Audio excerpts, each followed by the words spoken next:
you the first time we came here. Oh, Paimon remembers! Nahita's consciousness had been trapped by the doctor, but we followed the clues she left behind to help her. So much time has already passed since then, and it seems Sumeru's changing for the better now that Nahita's in charge, right? Paimon just hopes this peace will last a long time, and then Nahita won't have any more new problems to deal with.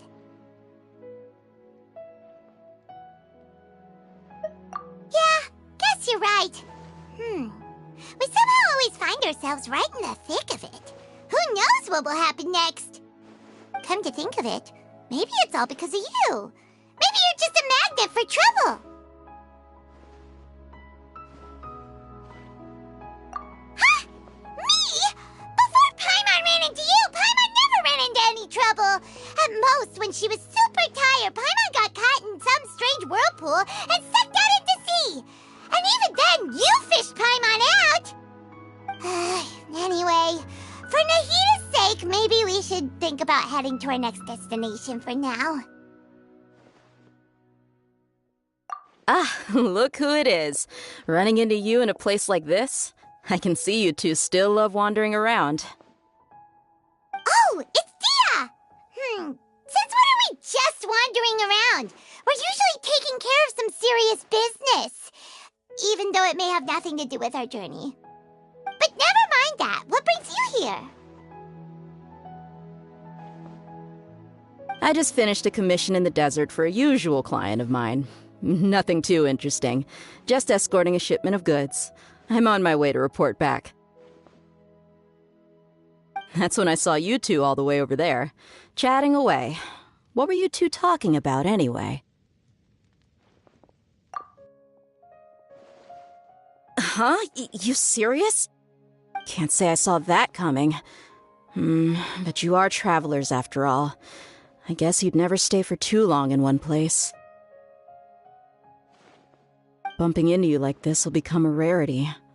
I'm starting to feel sad just thinking about it. Hey, how about I gather a few mercs to escort you two? What do you say? Thanks, but no need. Oh, Paimon had no clue you'd miss us so much.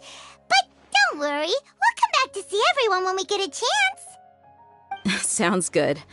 All you need to do to get to Fontaine is cross this stretch of desert and navigate some waterways. Knowing you two, I'm sure it won't be anything you can't handle. So, when are you leaving? Oh, wait a sec. Paimon just remembered there are still a few dishes in Sumeru that Paimon hasn't tried yet. Now, where's that list Paimon made?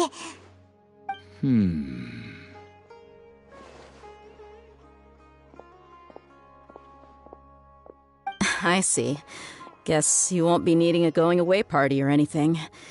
It's sad enough to see you go like this.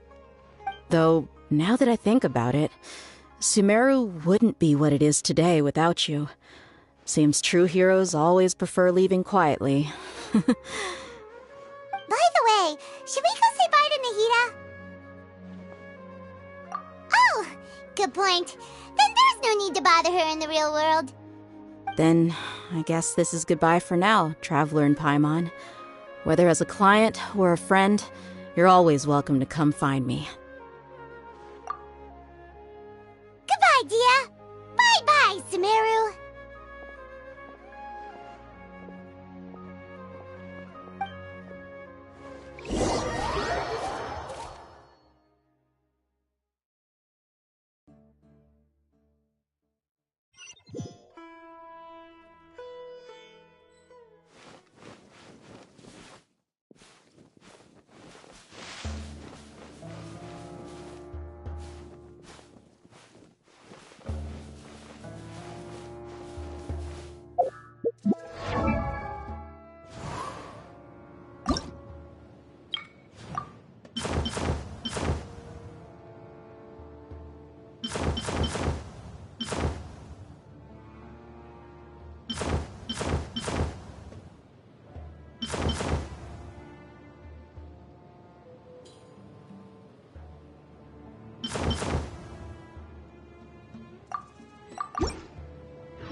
later? How about we explore the area ahead of us later? How about we explore the area ahead of us later? How about we explore the area ahead of us later?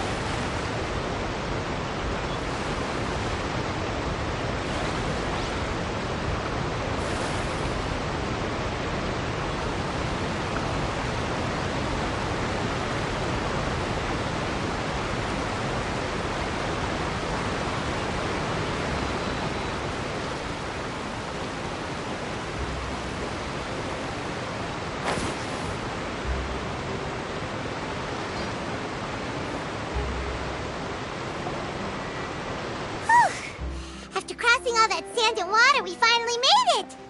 Oh, this must be Fontaine's port. Wow, everything looks so advanced in Fontaine. Paimon's heard that the industry here is extremely developed, and there are all kinds of unusual machines. Just seeing the sights as a tourist is nice, but maybe it would be better if we found something to do. What do you think? Good idea! Nahida gave us loads of useful information. Seeking out the Seven is probably still our best source for information at this point. Yeah, the more we can learn, the better. So, what do you think the Hydro Archon's like? Will we get along? Nahida said that she has a very unique personality, whatever that means. To learn about a nation's god, start with the nation's people. There seems to be some locals talking over there. Let's go see if we can join the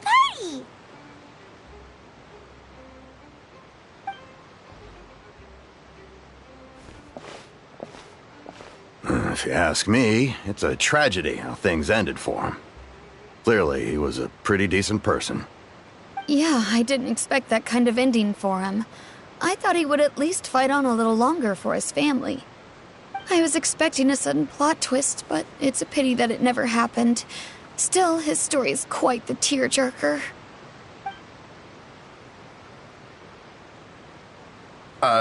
Excuse me. Can I help you too? I couldn't help but notice you standing here listening. Hi. We're travelers new to Fontaine, and we had something we wanted to ask, but you seem to be really busy talking about some kind of play, so we didn't want to interrupt. Play? Oh, no. We're talking about something that really happened. In fact, it's a case that was just heard a few days ago. Really? Like, a real trial? But the way you were talking about it and the words you used just now made it sound like some kind of story. Well, good tales are often based on true stories, aren't they? And what you see in reality may also be someone deliberately putting on an act while harboring ulterior motives. Whether something is true or not simply isn't that important. The main thing is whether the story being acted out on the stage is splendid enough. Oh, but it looks like you're not from around here. You probably don't know that the Fontaine Court of Justice is called the Opera Epiclese, or more commonly known as just the Opera House. But, shouldn't court cases be treated a little more seriously than that? Not to question Fontaine's way of doing things. It's just that putting someone on trial is usually a very serious thing. No worries.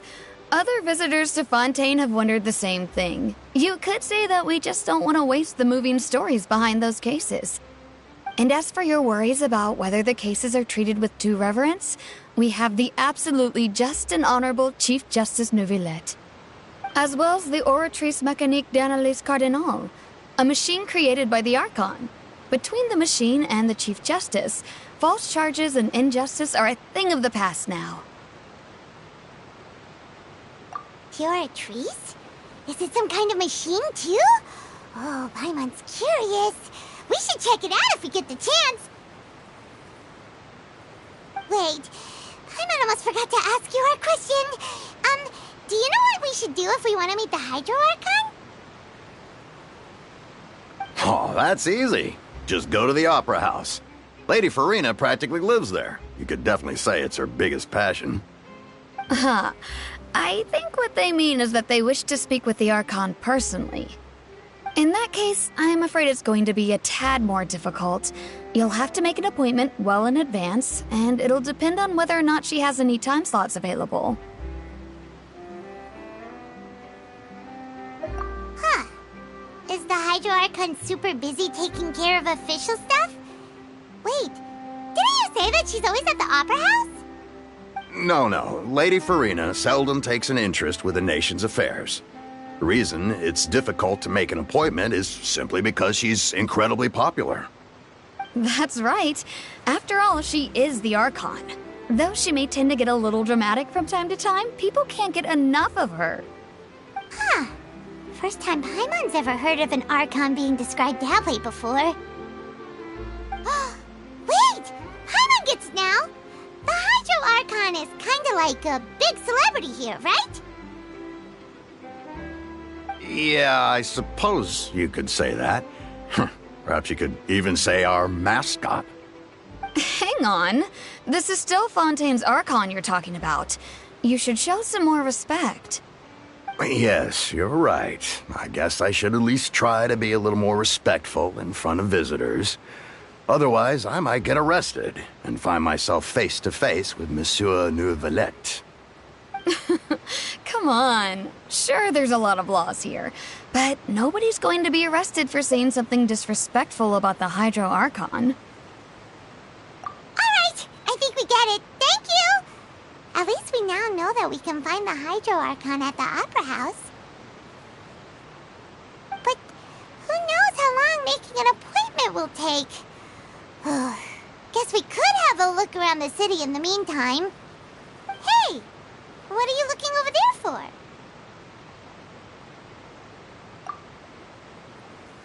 Huh. Maybe something's the matter. She isn't going to jump into the water, is she? Maybe we better go check on her.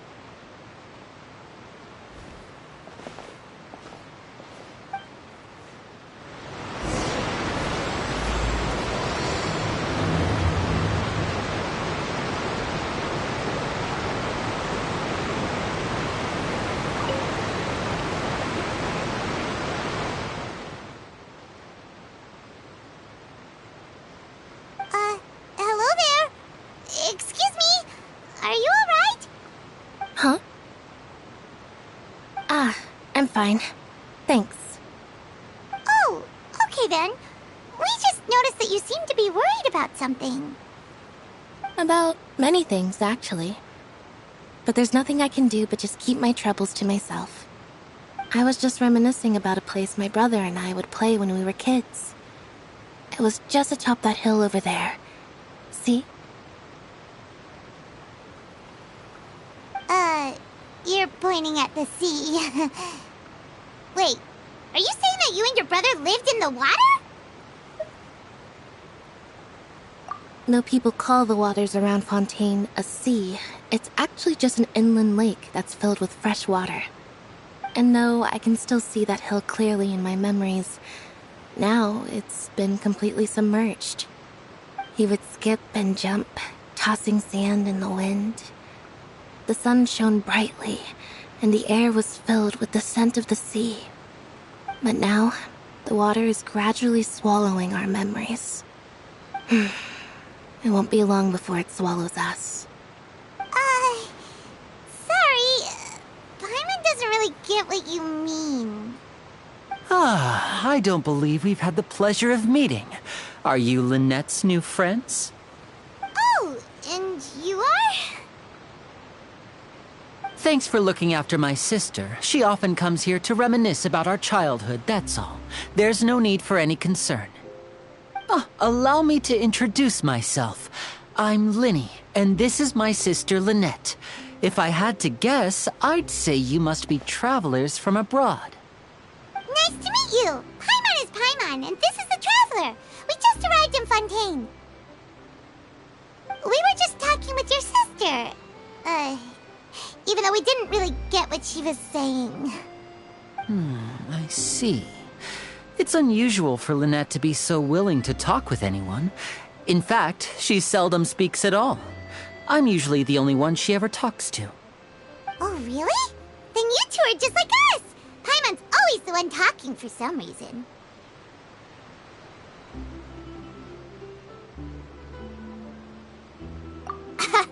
So that's how you think it is? I also think my brother can be too talkative at times. Seems you were right, Paimon. We are quite similar.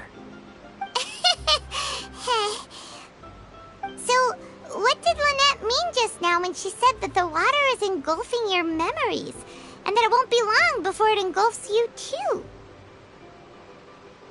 Oh, that. It's from a prophecy that's been circulating in Fontaine for some time now. Well, I suppose prophecy isn't exactly the right word, because that implies a certain amount of uncertainty. There's no doubt about what's happening in Fontaine now. Where to begin?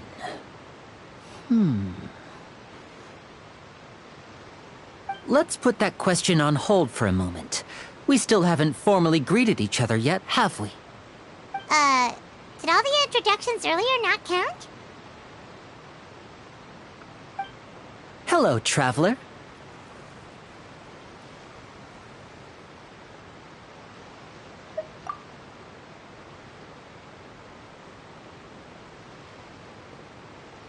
And hello, Paimon. Hey! Why didn't Paimon get a handshake? You're not poking fun at Paimon, are you? Please, don't take offense. Just consider it a sort of etiquette we have here in Fontaine when making new friends. You should remember it. It might prove useful. Oh, all right then. Well, Paimon's just happy to have a local friend now. By the way, we were just getting ready to go to the Opera House to meet the Hydro Archon. Would you be able to show us the way? So you're going to see Lady Furina? No problem at all. In fact, I was planning to go to the Opera House later myself. I'll gladly take you once I finish things here. Please, follow me.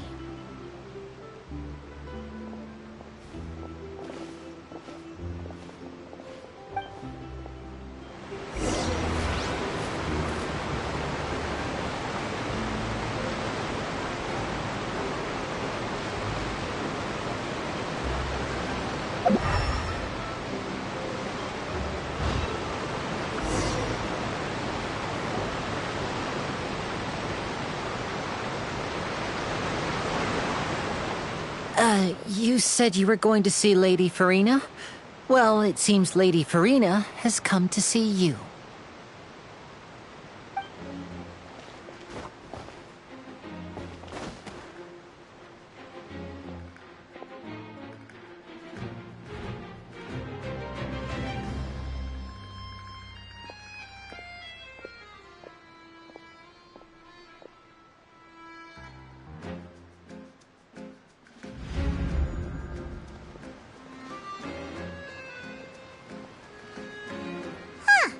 So, she's the Hydro Archon? But how did she know we were looking for her?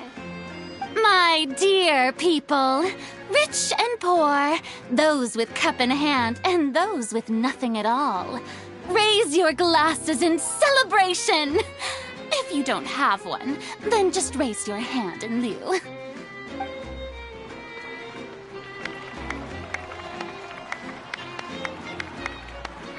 As you can all see, two unfamiliar travelers have arrived in our nation. Come, let us make a toast in honor of this traveler and her companion who have journeyed here from distant lands.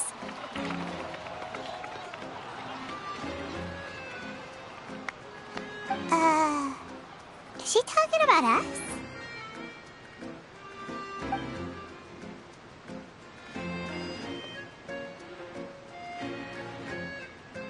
I've long heard of the turmoil and chaos you left in your wake as you visited other nations, but I welcome you nevertheless. No, I have come to receive you personally. Fear is for insignificant cowards. I am a god, and I will never entertain the notion of such meaningless wariness. You can be rest assured, I see clearly your sincerity. Of course, seeking an audience with me is the most sensible thing to do. It will allow you to truly behold my power and witness my authority. Intelligent people always gather under the correct banner. I, Focalor, hereby welcome you to the nation of Hydro and acknowledge the value and significance of your trip. Now, you may rejoice in this. Yeah, Paimon still can't believe it. Feels like we've only been here for a few minutes. But the Hydro Archon's entrance was, how should Paimon describe it? A little over the top? Miss Hydro Archon? How did you know we were coming? I see. As Outlanders, you inevitably lack even some of the most basic understanding. Don't forget that even the gods can be divided into the mediocre and the excellent. I suppose it's only natural for you to be awestruck by my abilities. You had best stop and consider. Do you really have the noble qualities and etiquette necessary to communicate with a god? All it takes is a flick of my finger for me to know everything about you. Whoa, talk about sounding high and mighty. Oh? What's with these looks? Perhaps the welcoming ceremony still isn't enough? What else should I say then? Is she waiting for us to start talking? Wow, I didn't expect to see Lady Furina here. What a surprise! Wait, does this mean they're the legendary blonde traveler? How did I not notice before? Hey, what's all the commotion? Oh, is that Lady Furina? Is there some kind of drama going on? Of course. That's the blonde traveler, the one all those stories are about. Lady Furina came here to personally see her. Oh, I bet this is going to be the duel of the century. Ooh, I've got to see this. I knew Lady Furina would never disappoint.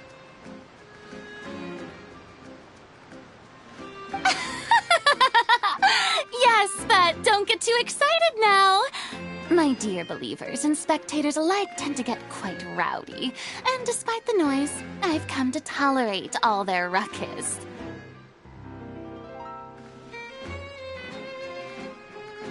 You may consider this my reward to all of you. I have determined that there will be an epic duel between myself and this traveler from another land, just as you were hoping to see. Now she wants to fight? Aren't we getting a little ahead of ourselves?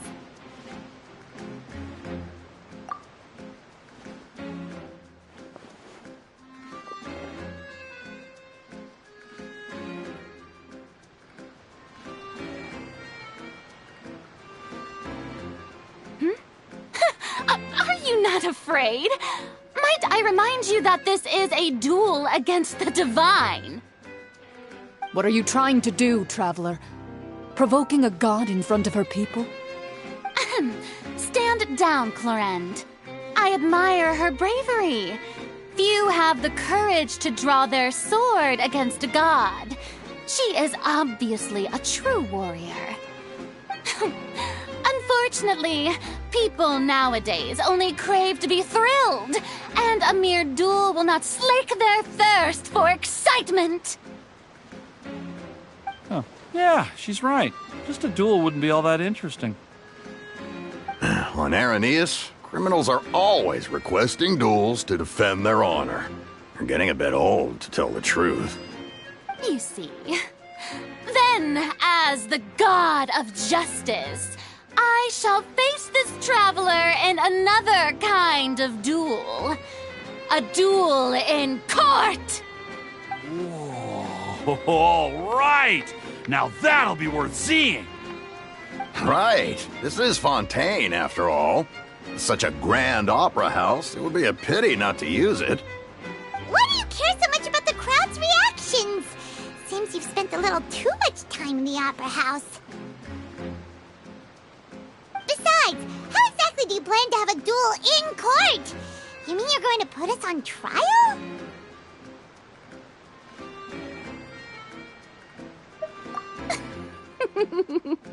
Oh, we have reason to put you on trial. It's obvious, isn't it? According to Fontaine law, no one is permitted to release any flying objects within Fontaine city limits during the first 3 days of each month. You are clearly guilty of violating this law, no? Oh, so that's what they've done wrong. That's our Lady Furina. No one knows the laws of Fontaine like she does. You call that obvious? What kind of law is that? Wait, flying object? You mean Paimon? Precisely! Now, if you two have no objections, then in the name of the Hydro Archon, I order your arrest. My apologies, Lady Furina. I don't mean to spoil the fun, but if you would allow me to interject, I don't think that Paimon here meets the definition of a flying object. You tell her, Linny! Finally someone who's not crazy. How could anyone call Paimon a flying object? Ah, great magician Linny, my beloved citizen. I'll permit you to object, but how exactly do you plan to prove your claim? As a magician who just rained on your parade, I naturally should shoulder the responsibility of saving the show. So, with such an audience gathered here, allow me to perform a trick for everyone.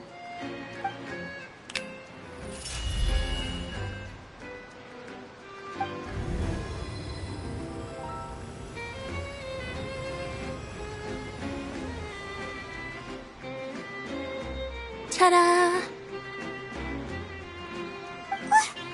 What's that on Paimon's back? Hey, when did you do that?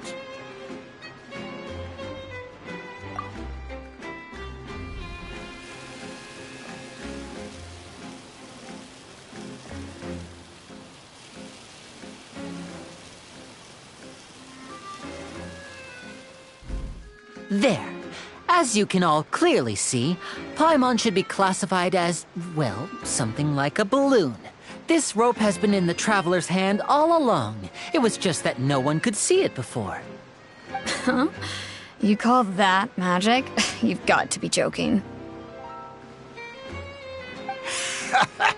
I thought it was pretty good. Nice one. Huh, I'm not sure what to think. It seems Lady Furina's charges no longer hold water.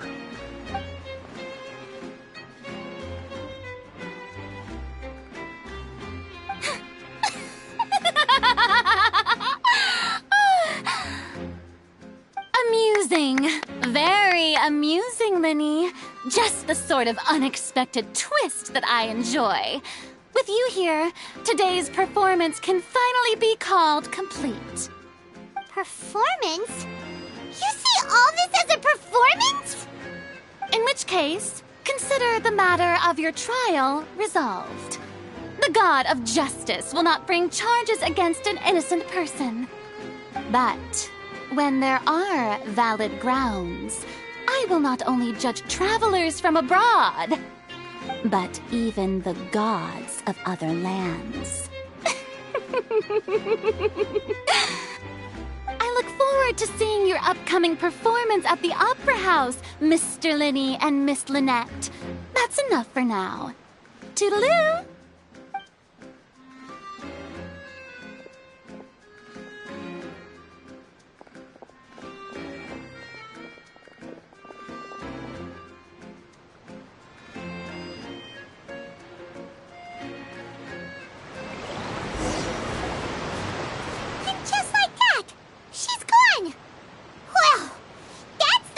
Unpredictable Archon Paimon's ever seen. You never even had a chance to ask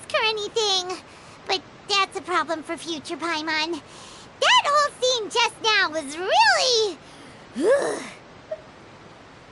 Don't mention it. I just happened to remember that there was such a law, so I did a little preparation, just in case. I didn't think it would actually come in handy. So, now do you see what kind of god Lady Furina is? She can be a bit confusing at times, but she is still amenable to reason.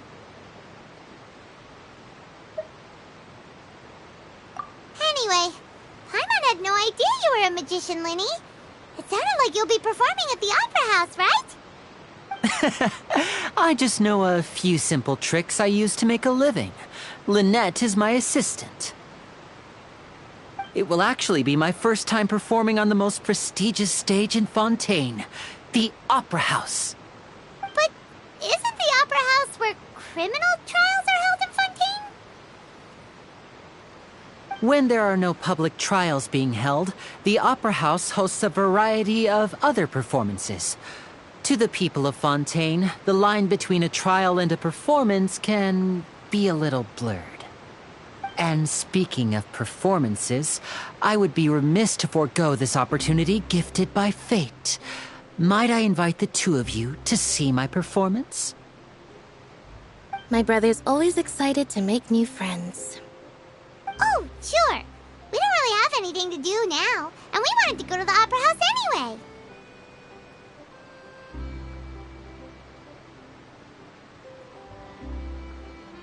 Splendid. In that case, why don't we go together? I'll show you the way. I just have something to take care of first.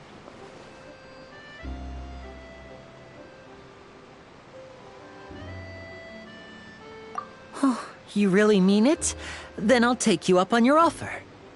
This is a magical item known as a magic pocket. Perhaps you can help me distribute them to the people here. Huh? What are they going to use it for? About that... You asked me before about the prophecy, right? Let me start by telling you a little more about what it entails. I'm not sure exactly when it began, but a prophecy has been circulating around Fontaine. It says that every person in Fontaine is born with sin. No matter how the nation of justice holds trial after trial, this sin cannot be absolved. Until one day, the water levels in Fontaine will rise, and the sinful people will slowly be drowned. In the end, the people will all be dissolved into the waters, and only the Hydro Archon will remain, weeping on her throne. Only then will the sins of the people of Fontaine be washed away. That sounds pretty gloomy. Why are people in Fontaine born with sin? What is that supposed to mean? There are lots of guesses. Some say that the ancestors of Fontaine stole the power of the seas and stirred its wrath. Others say that the people of Fontaine never heeded the first Hydro Archon's warnings and offended Celestia. But here in Fontaine, evidence is what matters. There hasn't been concrete evidence for any of these claims, so they can only be regarded as conjecture. If even the people in Fontaine don't know what sin they committed, wouldn't it be better just to ignore the prophecy completely? Why bother feeling guilty all the time? That's exactly what the people did at first. But in the last few years, the water levels in Fontaine have actually started rising.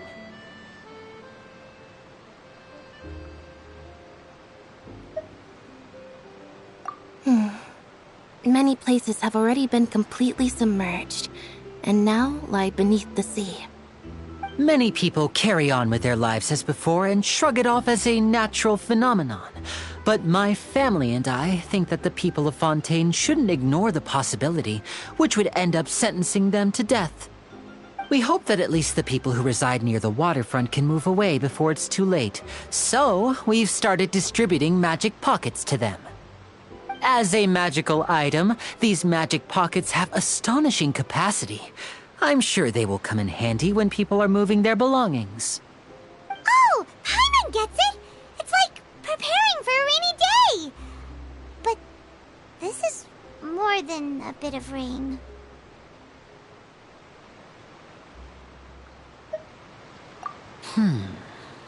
Perhaps only absolute power could ever contend with such a catastrophe. But who knows? We're just tiny specks in the grand scheme of things. Now, if you'd like to help, then please give these magic pockets to anyone nearby. Be sure to convince them to take it, regardless of what they say.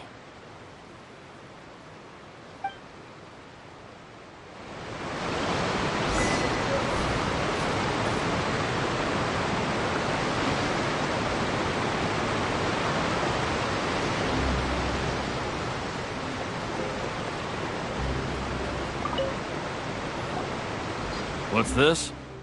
So you also believe in the prophecy. Keep it. I won't have any use for it. What? You mean you don't believe in the prophecy?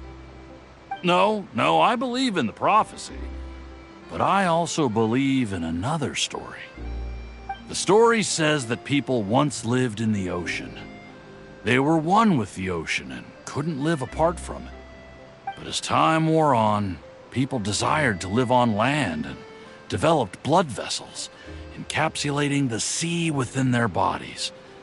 Thus could people set foot on land. So, if you ask me, when the water rises and takes us all, it'll be like we're going home. Oh, we hadn't heard that one before. But people can't live underwater. They'll die. You should probably still take it. All right, I'll take it.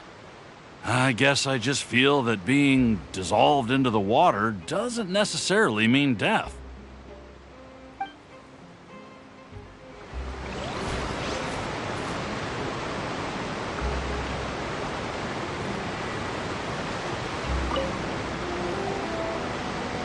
So you're the blonde traveler that everyone's been talking about.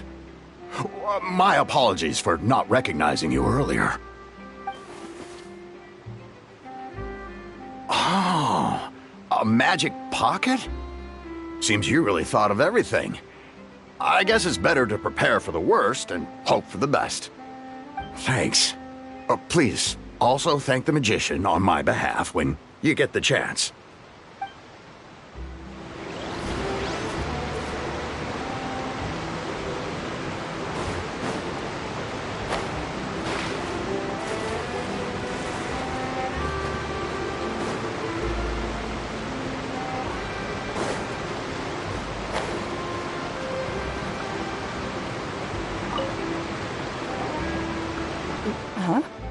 I don't want that thing.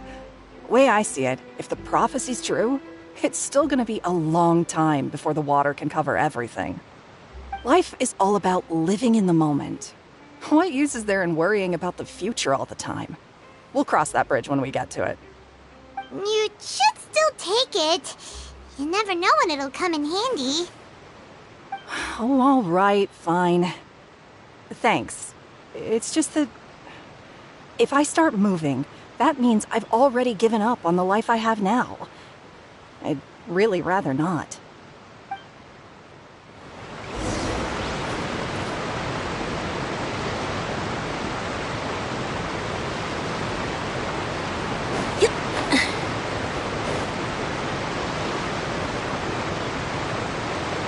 Oh? You already handed out all of the magic pockets? That was fast. So, what did people have to say? I bet you heard some, interesting opinions. Yes, but that will change once disaster strikes. I know they'll change their minds, so it's only right to help them prepare. Is there anything else you need to do before we leave? Yes, one last thing. I have the magic pockets made by a workshop in the court of Fontaine. Since we're out and about, I was thinking about bringing him some more materials. So, you want to collect materials? Just tell us what the materials look like and we'll help. Many hands make light work. Oh, that would be much appreciated. We'll need some romaritime flowers. I remember seeing them near the waterfront on the east side of the harbor.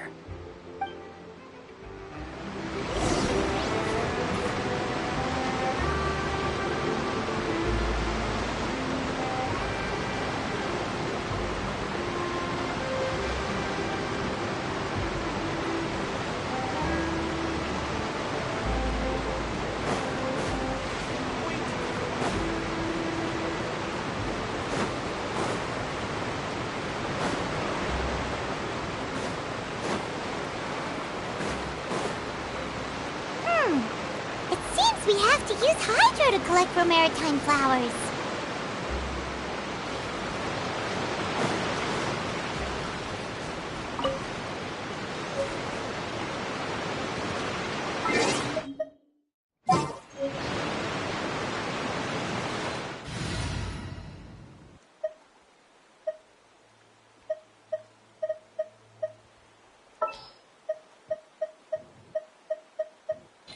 This is how it must be.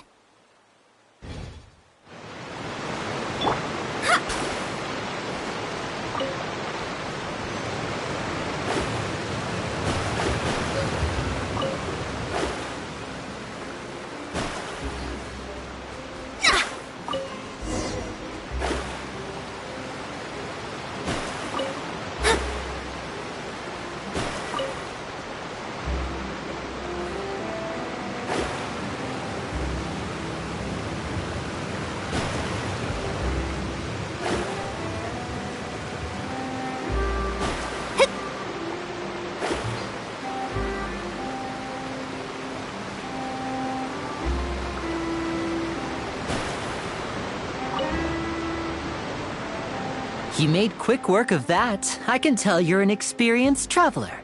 I've also finished collecting a few here. Maybe next time you'll feel like helping too, Lynette. No way. I'm in power-saving mode today.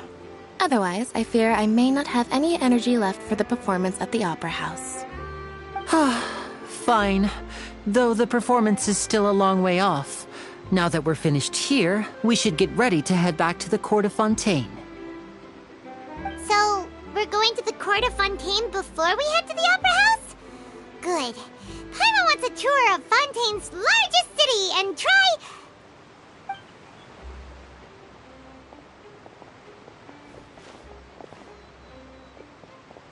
Wait, shh. Have you noticed that person over there? The young girl. Huh? What's wrong with her? Paimon didn't notice anything. She's obviously a thief. Magicians and thieves practice similar methods. We divert attention, and a distracted audience is one that won't discover what you're really doing. Watch her movements carefully.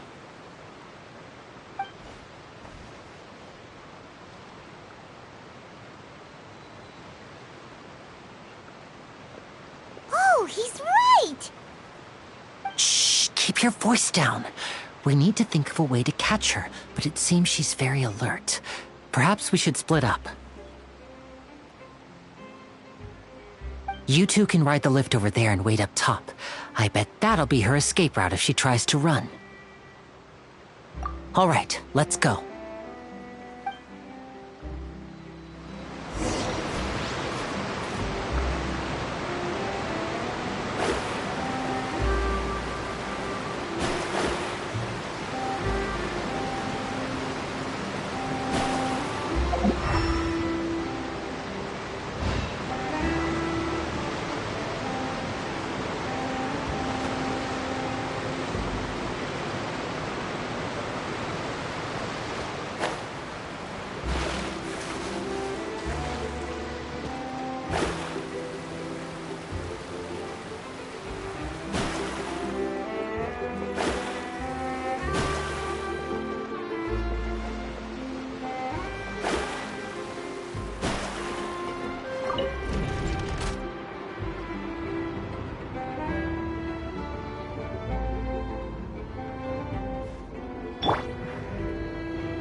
Osman.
This is the spot where Linny wanted us to wait.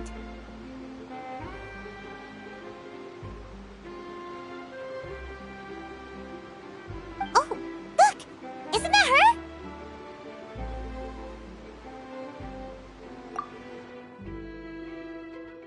Oh no! Did she notice us? She started running the other direction! What should we do? Should we chase her?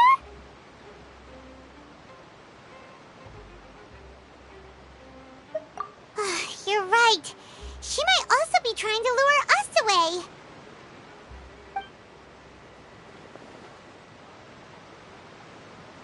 Nothing's happened for a while now.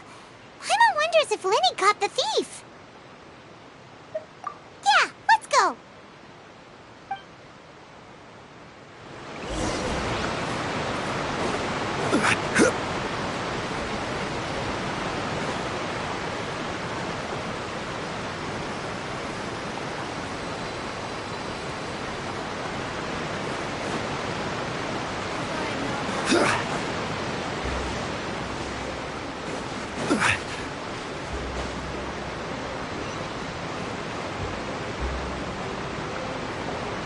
Are you sure that's all she took?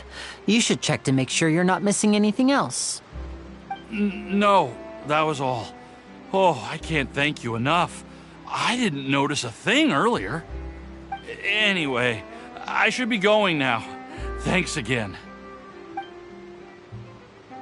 Oh, were you returning what the thief had stolen? That's right. Pity I wasn't able to catch her. She distracted me by dropping the thing she stole on the ground. By the time I looked back, she was already gone. I saw the general direction she went, but Linny twisted his ankle, and I needed to make sure he was okay. Oh, did you get hurt, Linny? I'll be all right. It's just a twisted ankle, that's all. In fact, it's feeling better already. If you want to play at being a hero, at least try not to get hurt doing it. Imagine what would happen if you managed to derail our performance as a result. You're right. Sorry, Lynette. I have to admit that the thief was even more skilled than I had anticipated. But at least we were able to get the stolen items back, so it wasn't a complete failure.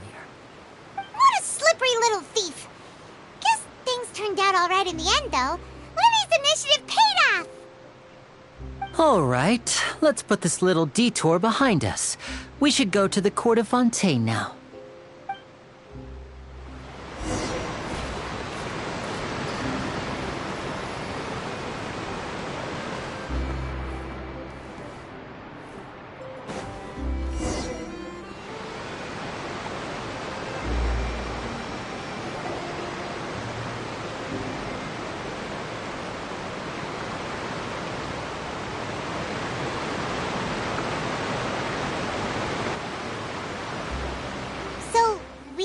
This thing to go into the city?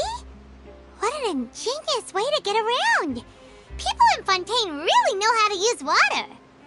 This is an aquabus. It allows people to travel between several key locations around Fontaine. It's pretty convenient, but the ride can become a little dull after a while. The scenery is always the same. That's why it's better to travel with friends. So you mean it's still boring even when I'm riding with you? No, that's not what I meant. It's just that, well, you don't really talk that much. Besides, it doesn't really feel like a real trip when it's just the two of us. It's the same as being at home. Whatever. Guess that's what it's like to be an older brother. It's about time for us to leave. Let's get on board.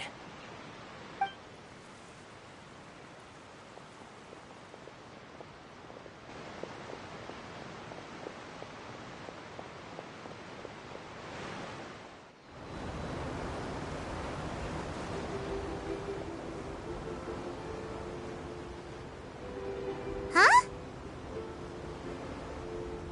What? Traveler! Paimon! Charlotte! Oh, I never guessed I'd bump into you while riding the aquabus. In the story of my life, this is big news.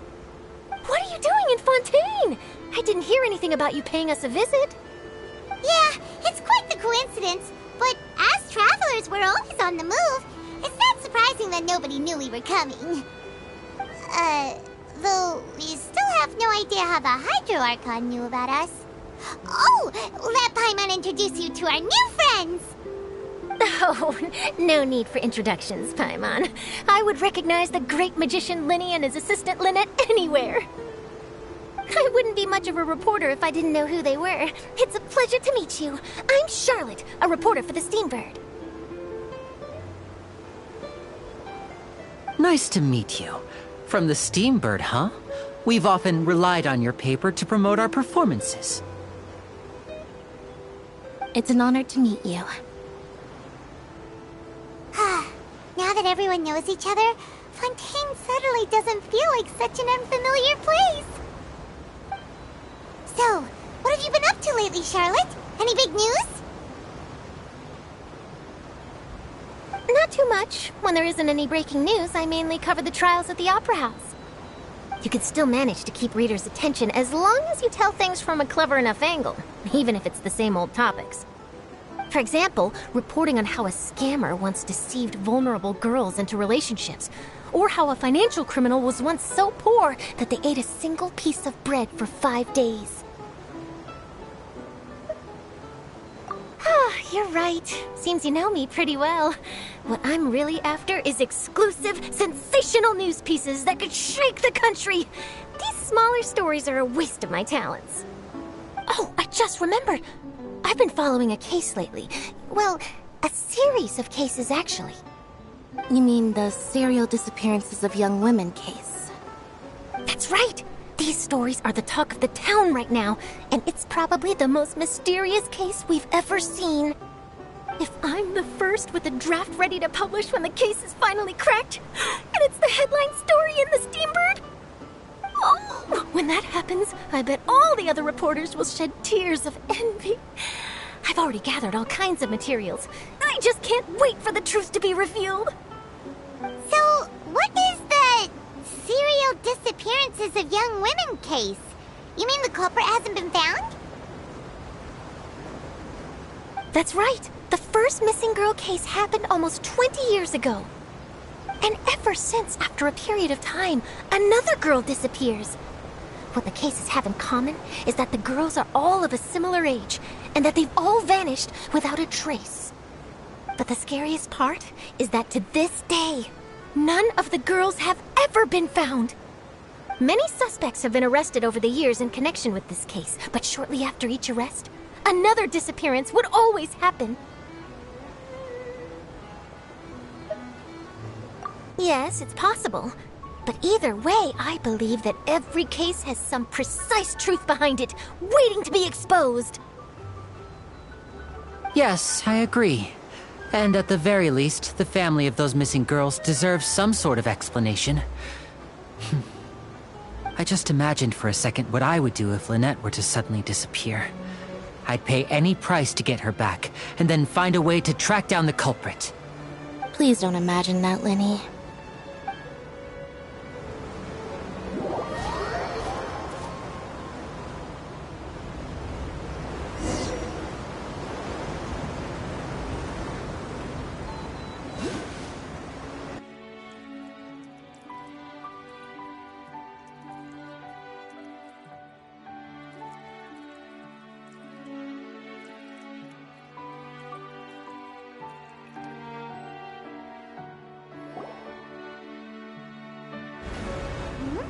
Hey, we're almost there! Look!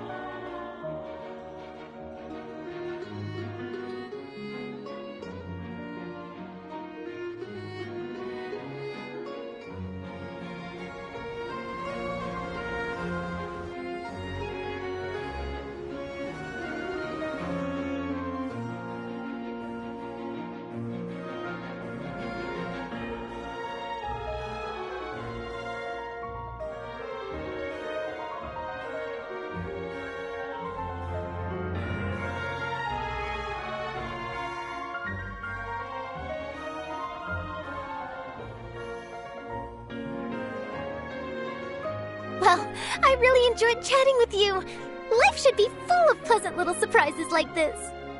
Yeah, us as well. The ride went by too quickly. Ah, I have an interview to get to. I should get going before I'm late. Okay, Paimon hopes we can chat again soon, Charlotte. See ya! Bye now. Oh, be sure to stop by and see me at the Steambird when you have time. What a tough job. Always running around and interviewing everyone. Well, where should we go now? If you don't mind, how about we stop by my home first? Besides, I still have all the materials we collected. Sure, we wouldn't mind at all. This city is so huge, Paimon wouldn't know where to start anyway.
This is our current abode. Ah, Fremine, you're home. Where did everyone else go? I have some new friends that I would like to introduce. Oh, they all just went out a moment ago.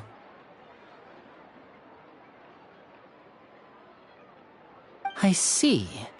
Everyone is getting busier now that Father will be returning soon. I suppose that can't be helped. Allow me to introduce you to my little brother, Fremine. He is a phenomenal diver. Hello. Nice to meet you. Paimon is Paimon, and this is the Traveler. Oh, you sound very proud to have a diver as a brother, Linny.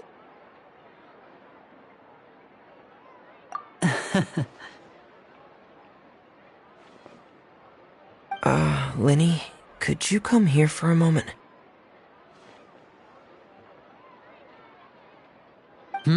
What is it, Fremine? Do you have something to tell me?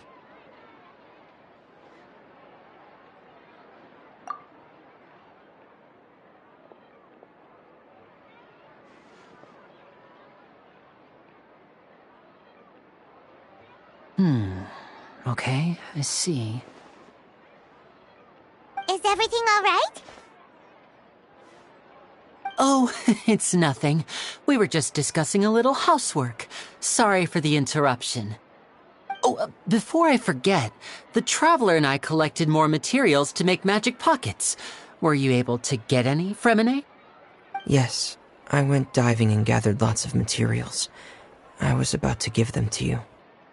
That's our Fremine, always quick with the underwater work. All right, I'll take these to the workshop.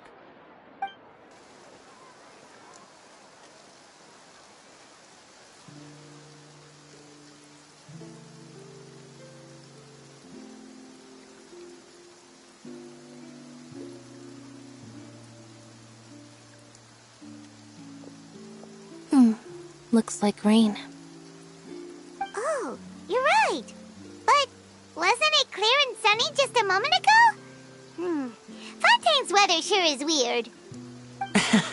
I'm afraid that's just how it is here. It often rains on days where there are trials being held in the Opera House, but don't worry, it'll clear up soon enough.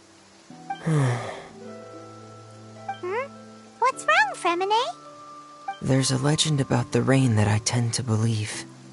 It's said that a dragon of water once resided in Fontaine. Though we don't know where the dragon went, every time it weeps, the skies will cloud up and pour out rain. When I was a child, my mother told me that if I wanted to go outside and play, I should yell toward the sky at the top of my lungs. Hydro Dragon! Hydro Dragon! Don't cry! If it's an elemental dragon, then having the power to make it rain wouldn't be very unusual. Let Paimon try something. Hydro Dragon, don't cry!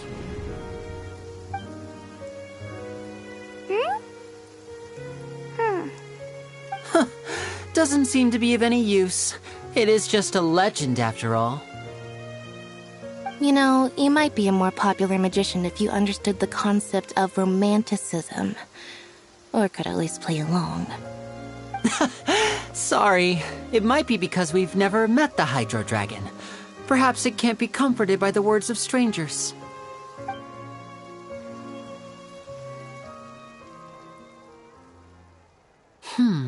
It rained for longer than I suspected. Oh, it's already getting late. Was there something you needed to do, Linny? Yeah, some preparations for the show at the Opera House. I need to find a way to catch the last aquabus of the day. On the day of the performance, just ride the aquabus to the island of Araneus. I'll have Lynette meet you at the fountain in front of the Opera House. Oh, are you leaving now? What is it, Fremine? I'm in a hurry. Oh, I get it. You feel nervous delivering the materials for the magic pockets, is that it? Perhaps we could trouble the Traveler to help us take these materials to the Beaumont workshop and deliver them to the owner there? I'm afraid that Fremine can be quite introverted, and the boss there tends to be pretty talkative. Fremine has always been a little afraid of her. No trouble at all. Don't worry, we're on the case. Sorry for the inconvenience. I'm quite useless when it comes to such tasks. I'll think of a way to make it up to you. Oh, no need. This'll be a walk in the park for us.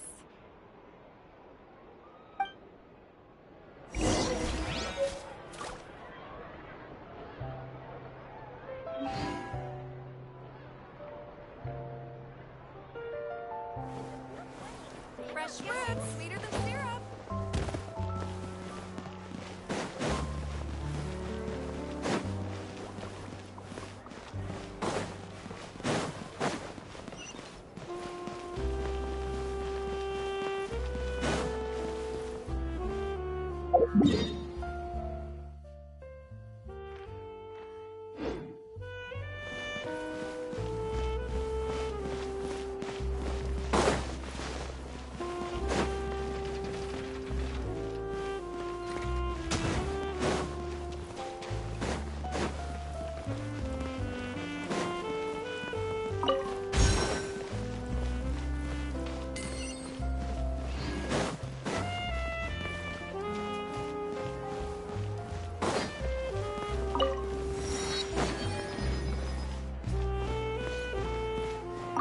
ad astra abyss.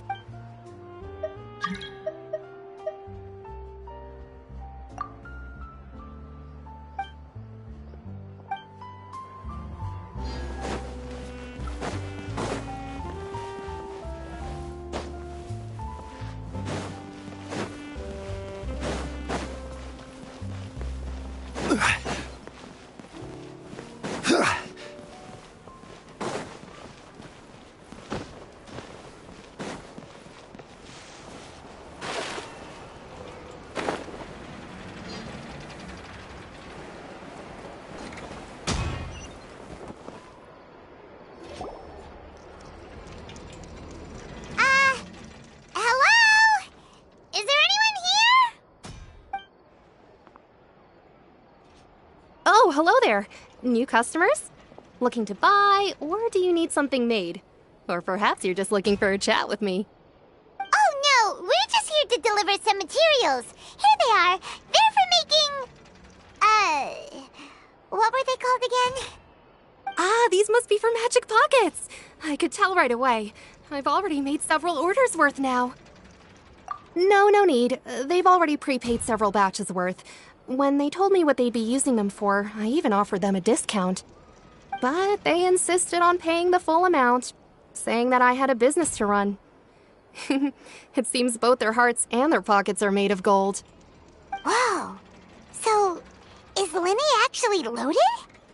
I can't say for sure, but who knows?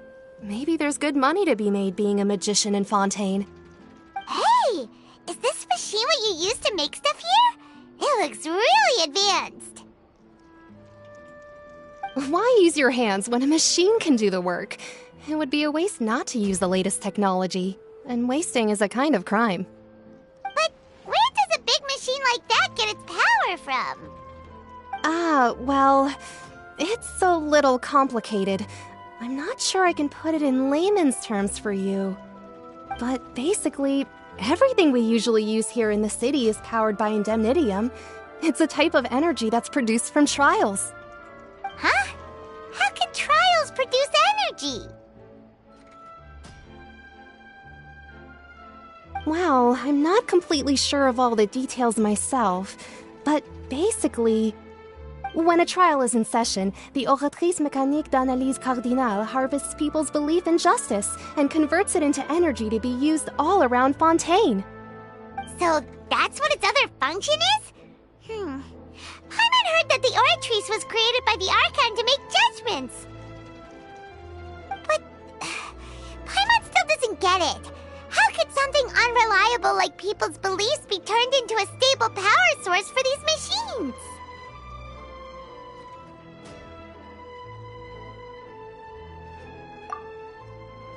Oh, yeah! So that means the Hydro Archon relies on the machine to take the energy created by belief and turn it into power for all of Fontaine, right? Even though I've never heard anyone really put it that way before, it sounds like it makes sense.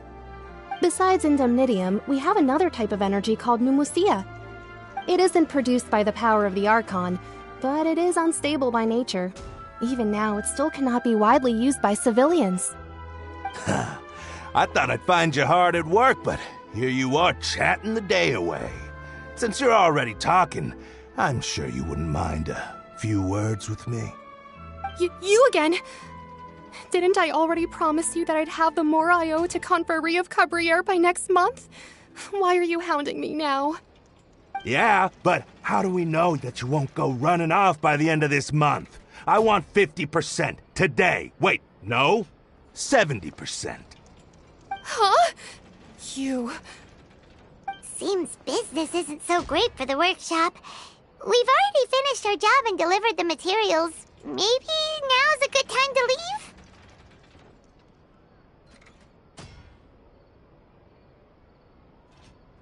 Hey, hold on! Before you go around trying to collect payments, why don't you settle your own debts first? If Confrérie of Cabriere wants to poach clients from Northland Bank, that's fine. But I'm afraid you still owe the bank a hefty sum of mora.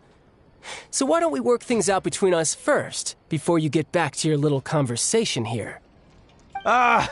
You're from Northland Bank. But we said we'll pay everything we owe next month. Why are you hounding me now?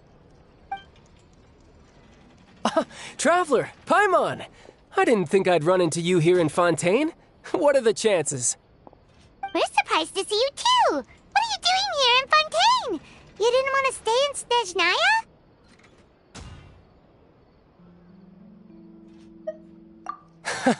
Long story short, I've already been in Fontaine for some time now, and honestly, things have been pretty boring. But it seems that fate brought our paths together today. Not only will I have some good friends here now, but ones who always seem to find trouble. Either way you look at it, it seems things are going to get a lot more interesting now. Pretty sure we'd want to avoid anything that you'd find interesting.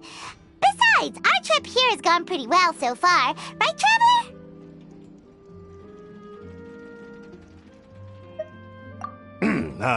Hey, you, Northland Bank boy. Aren't you forgetting something? Don't interrupt. It's not often I run into the Traveler like this. Why don't you wait for me over there for a while? You kidding? Aren't you the one looking for us? You really expect us to sit and twiddle our thumbs while you catch up with your friends? Listen to me, boy. If you want your Mora, fine. Why don't you come and take it? Hey, I just said not to interrupt. Oh, by the way, Traveler, the last time I took Tonya and Tusser ice fishing, Tusser said... Hey! That's way over the line!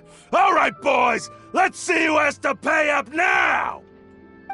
Can you at least let me finish one sentence? Fine. Though the bank told me not to get rough with our clients. You're the ones who started it. This is an act of self-defense. You two will have to be my witnesses, okay? I'm sure this won't take long.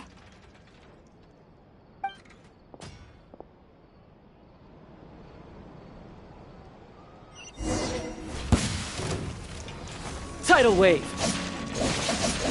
Yeah! Shouldn't let your guard down.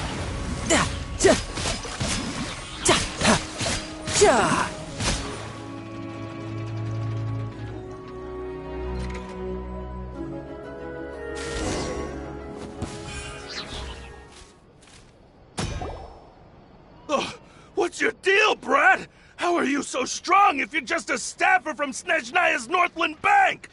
Wait, don't tell me you're... Oh, now you notice. It's a little late, don't you think? Just make sure you understand that you don't mess with Northland Bank. Got it?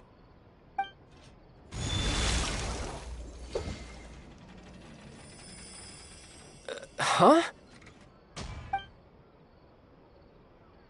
Now's my chance!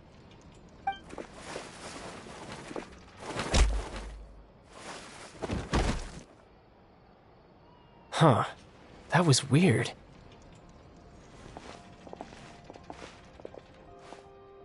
I'm not sure.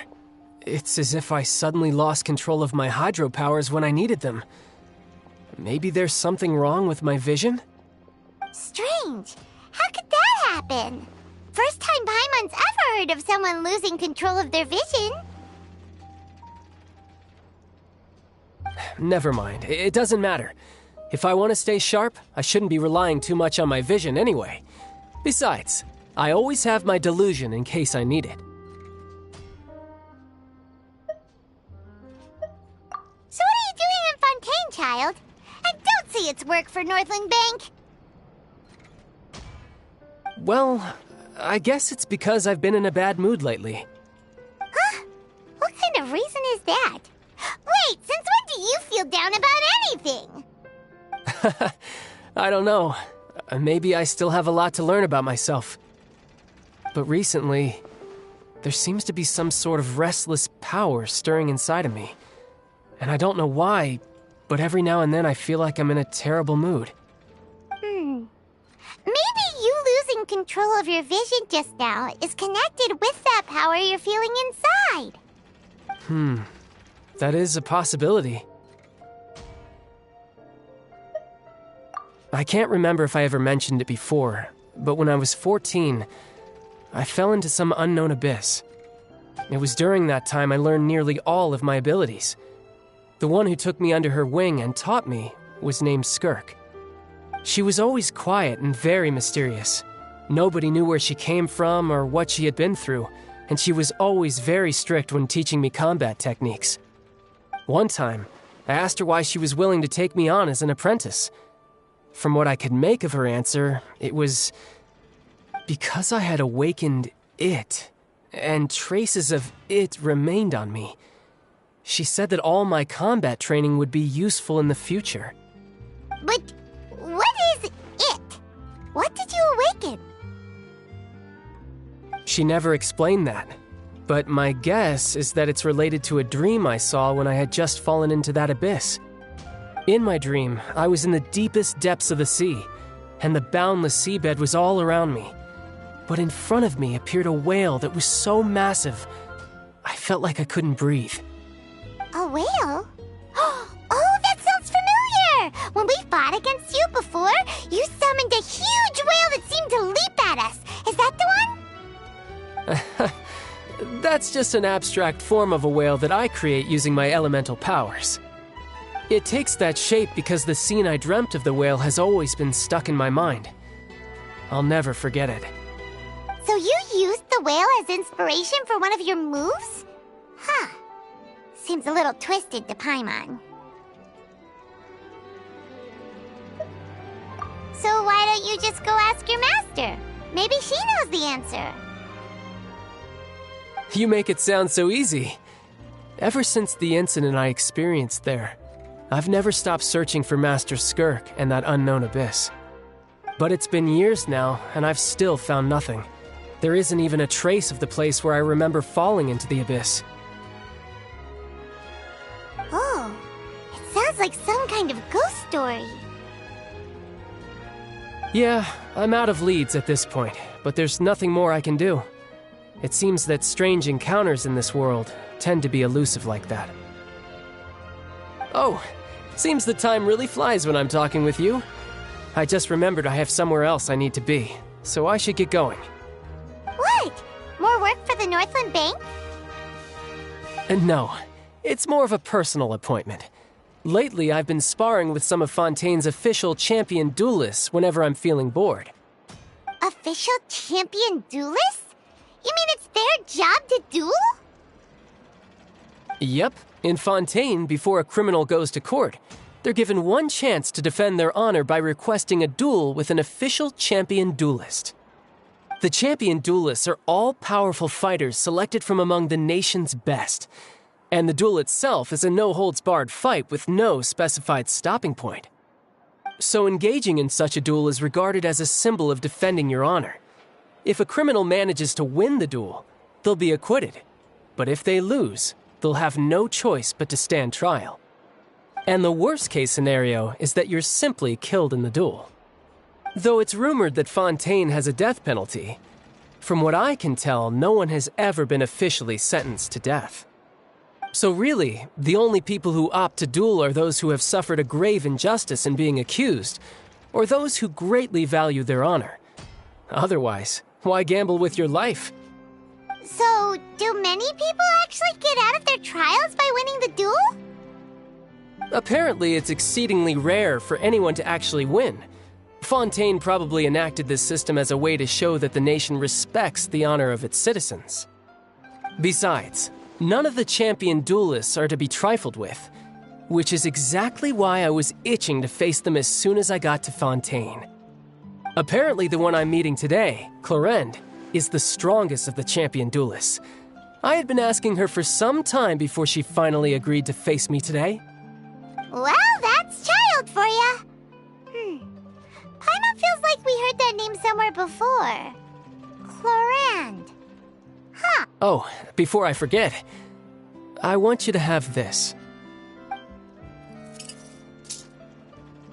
Huh? Your vision?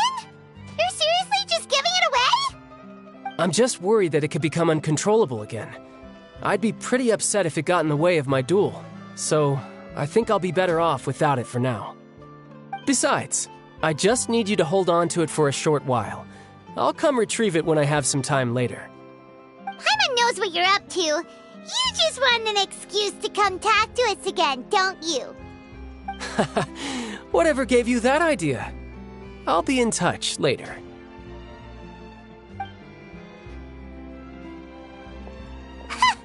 That sneaky guy.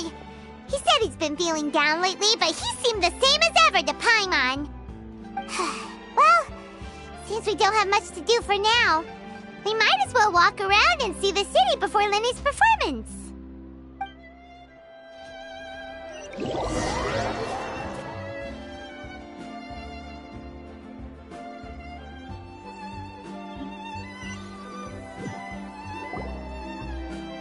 Wow! Who could have seen that coming? The reporter who was barely around for most of the story was the murderer all along! Sorry. Paimon was just surprised, that's all. Paimon never saw that twist coming. The murder mystery novels here are amazing! The whodunits here in Fontaine are a lot different than the light novels you see from Yai Publishing House. Both have their merits, but Paimon thinks this style of novels are more, well, novel. It's so exciting to reach the moment when the mystery is uncovered, especially in the one Paimon was just reading. You should buy a copy and read it too. Oh, sorry about that. Paimon will be more careful next time. Hey, shouldn't we be heading to the Opera House to see Lenny's performance soon? It's almost time for the show to start, so we should get going. Lenny said that the Opera House is on Aranias, so let's go ride the Aquabus!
Feel free to check the Aquabus map and schedule predictions.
Welcome to the Navia line. I am Elfan. The boat will be departing imminently. Please do not stick your head, hands, or other body parts outside the boat. The Aquabus operator is not responsible for any accidents or injuries resulting from doing so. Also, please remember to buy the Steambird, though I don't read it myself. The destination of the current tour is Erinias. Points of interest worth visiting include the Fountain of Lucine and the Opera Epiclese. If you look to the left in the direction we are currently traveling, you will see the famous Fontaine Research Institute up in the sky. An experiment gone wrong turned new sightseeing opportunity. Human ingenuity truly is a wondrous thing.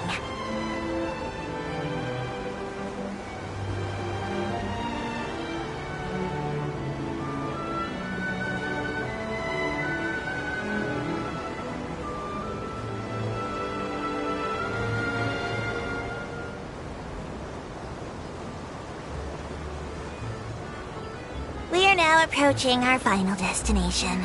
Please be sure to bring all your personal belongings with you as you disembark. Even though I will take any forgotten items to the lost and found, the paperwork is rather annoying, as Melusine hands are not suitable for grasping pens. Please be careful when disembarking. It has been my honor to be your tour guide this trip. Thank you.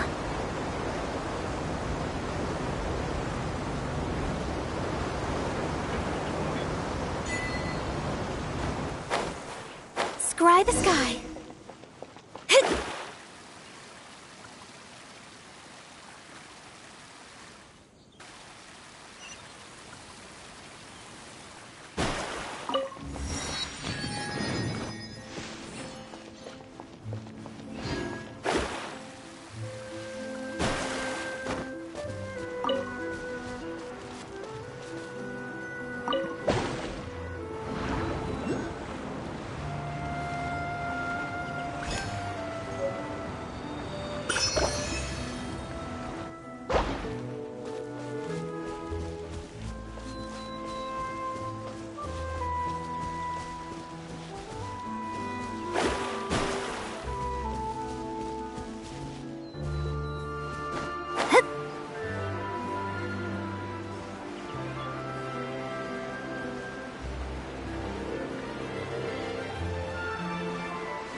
Shadows of fate!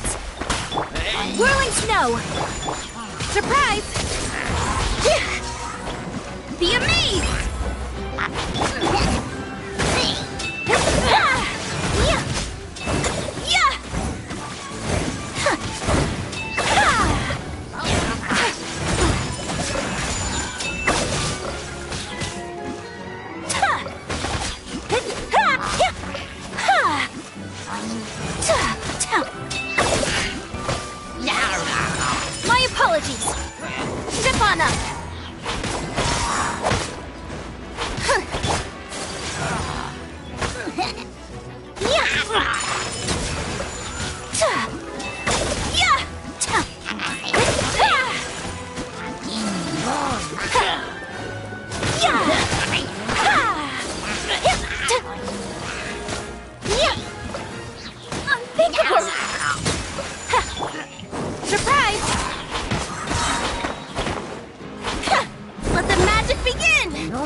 This is order. Solidify.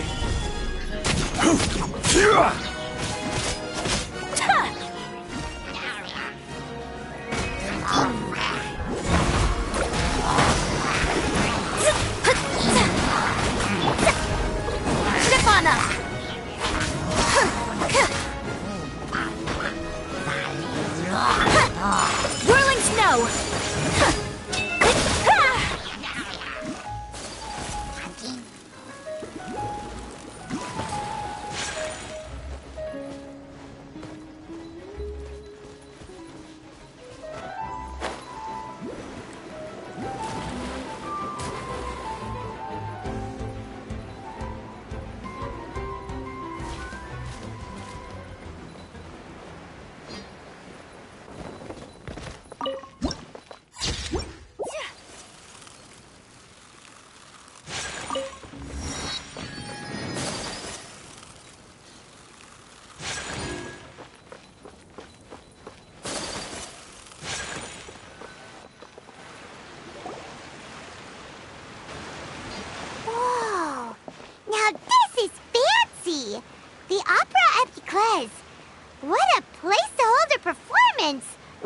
sure Linny and Lynette were looking forward to it. Huh. Looks like there's a lot of people standing around the fountain up ahead. Oh, Archon, please bless us with a bright and healthy child. We pray. I don't know why you always feel the need to ask so much. I'll be happy as long as our child is healthy and lives a peaceful life. I guess if they're our kid, then there's no doubt they'll turn out smart. Maybe this is one of the customs in Fontaine. There sure are a lot of couples here. Vache.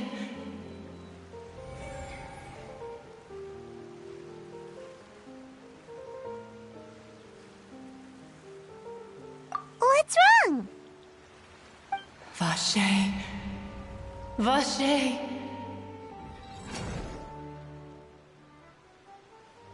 No, Paimon didn't say anything.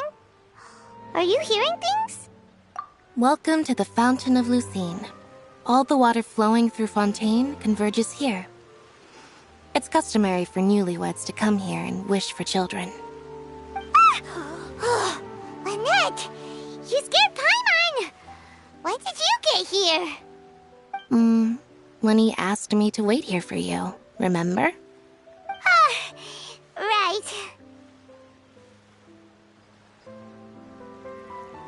What do you mean? There are a lot of people here right now. Hey, you're not trying to scare Paimon, are you?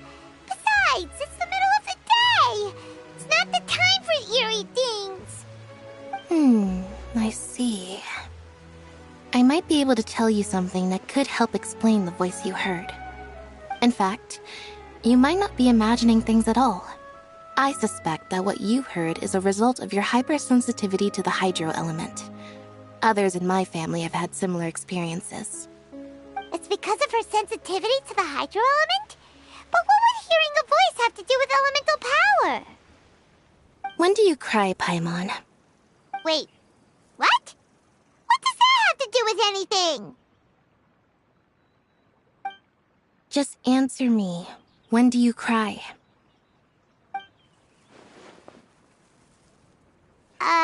When Paimon's really sad? Oh, and when Paimon's super happy. Oh, and also when Paimon's really, really scared. Then you should understand that tears contain your most intense emotions. Like I just mentioned, the Fountain of Lucine is where all the flowing water in Fontaine converges. Even the tears that fall to the ground will eventually gather here. So maybe what you heard was the intense emotion coming from someone's tears. So, what did the voice say?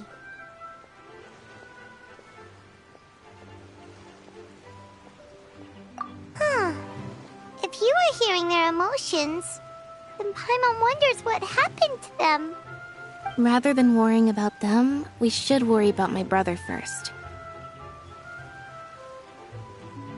Don't let that calm look of his fool you. He tends to get pretty nervous just before a performance. So chatting with Linny might help him relax a little before he goes on stage. Oh, right. That makes sense. Let's go in and see Linny.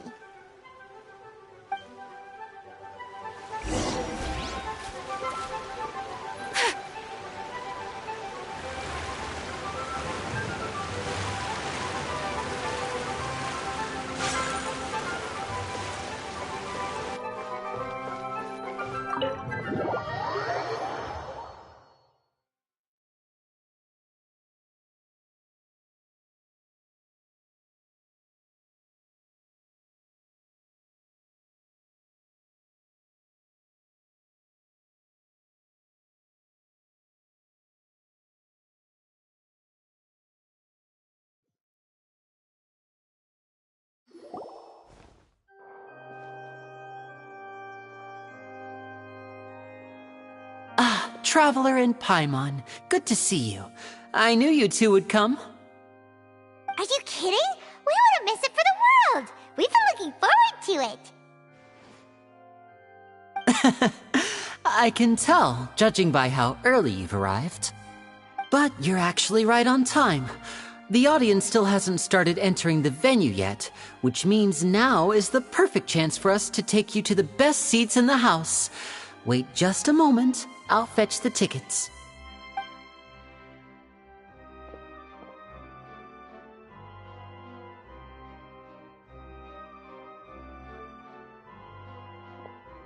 The Opera House has assigned seating, so you always have to make reservations. I've already reserved your seats, and here are your tickets. Ooh, front row seats! Thanks, Linny! Don't mention it. There's no need to keep thanking me. Hey, Linny! Could you come over here and take a look at this? Oh, I'll be right there. Seems there's an issue with the stage props over there. That's Cal, my assistant, calling me. I'll go lend him a hand. Yeah, we'll just go to our seats. You go ahead, Linny.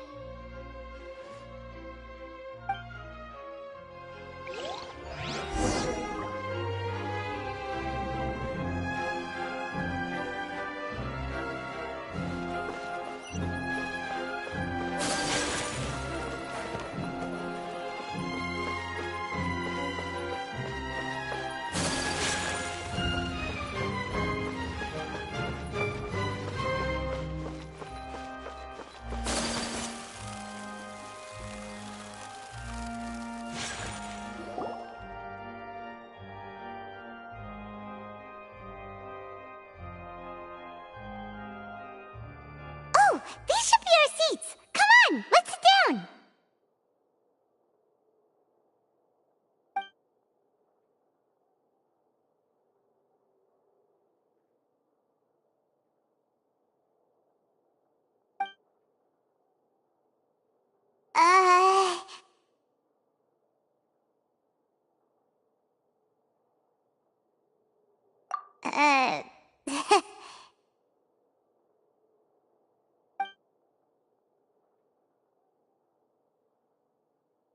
Hey, Traveler. Maybe we should strike up a conversation with the person next to us. Since we're sitting together and the rest of the place is practically empty still, it's kinda awkward if we don't say anything.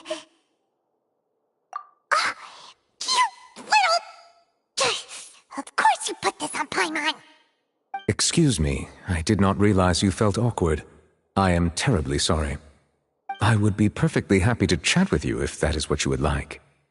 Oh, so you heard all of that, did ya? Boy, you sure have good ears. Paimon thought she was keeping her voice down. Wait, that's not it. Paimon's... Sorry. Paimon's the one who was being rude, talking under her breath like that. So, let's talk, but, what should we talk about? Oh, Paimon's got it. You're also here early and sitting in the front. Are you a friend of Linny's too? A friend, you say? Well, if Mr. Linny would like to be my friend, I would be more than happy to reciprocate. Oh, so you're not friends with Linny then? Oh, this is getting more awkward by the second. Paimon nearly forgot to make her introduction. Nice to meet you. Paimon is Paimon, and this is the Traveler. We just arrived in Fontaine. It is an honor to meet you two. I have heard of your deeds across Tevat. And as required by proper etiquette, I will also introduce myself. I am... Oh, Monsieur Noirceur. What an honor it is to have you here to see my show. Ah, Mr. Linny. I should say it is in fact an honor for me to see your performance in person. Wait, Noirceur? Could he be... I saw you all chatting just now, but it seems you still don't know who Monsieur Noirceur is. Allow me to introduce you to Fontaine's Chief Justice. That seat is always reserved for him. It wouldn't be too much to say that he's the symbol of justice and honesty here in Fontaine. Whoa! Sorry for being so rude just now. Paimon had no idea you were such an important person. No offense taken. Being Chief Justice is merely what I do for work. Nearly every person has their usual reserved seat, so I'm not so special, really. And by the way, I should probably let you know, even though I would prefer not to. There's someone sitting up there in the VIP seats that has been striking a pose for quite a while now.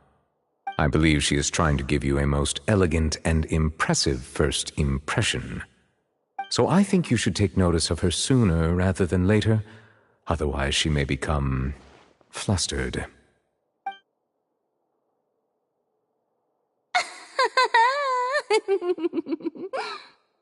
Huh? Oh, it's Furina, the Hydro Archon. Huh. She sure has a smug and satisfied look on her face. Guess she has no idea that you saw right through her act. Very good. That is for the best. No need to pay her any more attention. We may now enjoy the show. Huh? So is this what things are like between the Chief Justice and the Hydro Archon? All right, please wait just a moment longer. I've pretty much finished my preparations, and the performance will start as soon as the audience has made their way to their seats. Yay! The show's finally about to start! Paimon can hardly wait! Paimon's never seen a real live magic show before!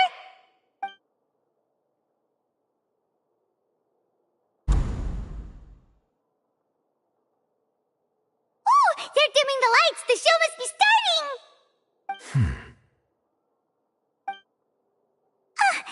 Sorry. Paimon will try to stay quiet. Welcome, one and all, to the Opera Epiclese. I am the star of today's show, Linny. And over here is my sister, Lynette, who will be working as my wonderful assistant. Please, let's give her a warm welcome. Hello, everyone. I know she may seem to be a little sleepy right now, but that's just a sign that she's nervous. Whatever.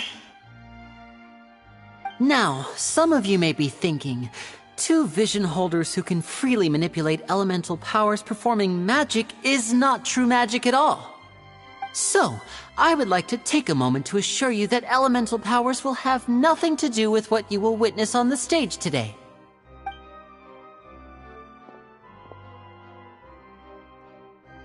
Both Lynette and myself have removed our visions for the show. That way, even the gods won't be able to help us. Oh, good point. That's what makes the show real magic. Now, without further ado, let the show begin. Lynette will now exit the stage to make some preparations. I know you might miss her, but don't worry. She'll be coming right back on stage momentarily. Perhaps in an unexpected way. I'm sure she'll be stealing the spotlight soon enough. Oh, and before I forget, there's one more thing I should say. You never know what can happen in the blink of an eye.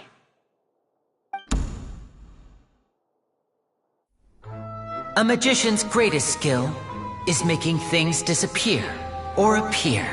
The possibilities are endless.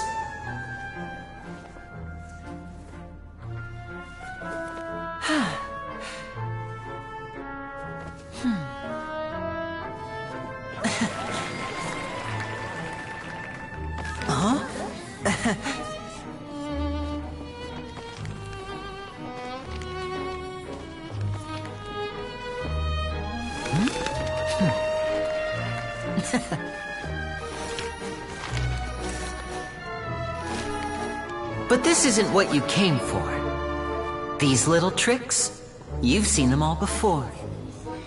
So it's time for something truly extraordinary, don't you think?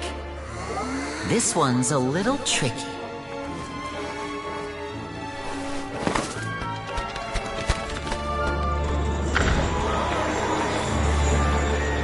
Using this water tank, I shall make my sister vanish completely, right before your very eyes.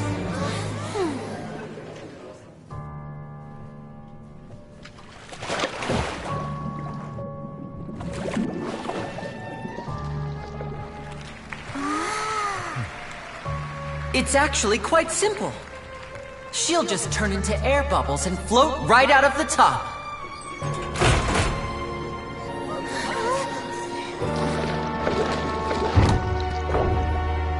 Oh no! I told them to check all the props carefully. With the lid on, even air can't escape. An amateur magician would be getting very nervous right around now. Luckily, it's me on stage, so let me show you what a true virtuoso can do.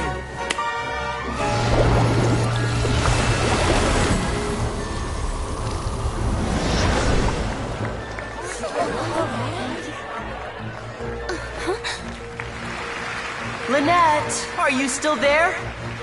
Don't go too far. We don't want to use up all our magic. Hi, I'm back. Uh-huh.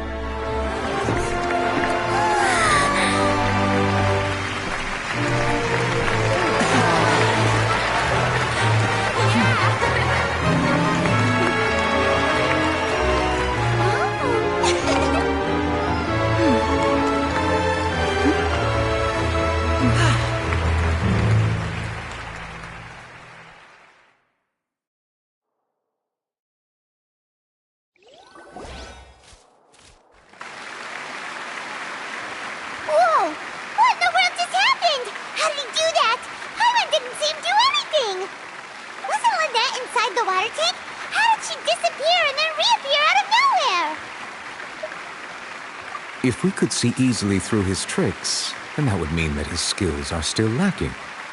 To appreciate magic, you should focus on the show happening on stage, rather than getting caught up in trying to see that which has been intentionally hidden. Guess you're right. Paimon couldn't believe her eyes when Lynette reappeared. Amazing! Thank you everyone. I'm glad you enjoyed that performance. But our magical journey has only just begun. I've prepared even more astonishing surprises for everyone here. The magic of transformation and disappearance can go far beyond what you've just seen. I'm sure many of you are thinking that escaping the water tank was impressive enough. But Lynette is still my assistant after all. In which case, I have ample time to make all necessary preparations. So, for my next trick, I will require the participation of one lucky audience member. Please, if my assistants could bring out the magical boxes now. There are 2 boxes and only 2 boxes. One is here and one is there in the aisle among the audience. I'm sure many of our clever audience members have already guessed our next magic trick. A swap! Our lucky audience member and I will each enter a magic box. After 1 minute, we will each emerge from the opposite box. Now please, everyone pay very close attention to the box you see here. Don't give me any chance to make a move. Wow! How's he gonna do this? Hey, do you think this is all magic tricks, or does Lenny have actual superpowers? The lucky audience member will be generated by this random number selector. It selects numbers entirely at random. Even I don't know who will be chosen to participate. Now then, let's begin. Let me see. Oh, row 7, seat 3. Congratulations! You now have the chance to experience magic firsthand for an entire minute. Please, come forward. My assistant will take you beside the magic box. I'm sorry, it might be a little cramped inside, but no need to feel nervous. We've carefully arranged everything for you to be as comfortable as possible. You don't need to do anything, but no matter what strange things may happen, don't come out of the box. If the magic is interrupted, who knows where you might end up? You might even find yourself in the Fortress of Meropide. Oh, okay. All right. Before I enter the magic box, there is one more thing I need to ask the audience to do. Could you all give me a countdown? Like this. 60, 59, 58. Just keep counting down. You can go a little faster or slower if you like. I won't be able to see anything in the pitch black box, so I'll be relying on your voices to know when time is up. Oh, and no tricks now. If you quickly count from 60 in just 30 seconds, then I'll be in a tough spot. Ooh! Paimon kinda wants to count faster after hearing him say that!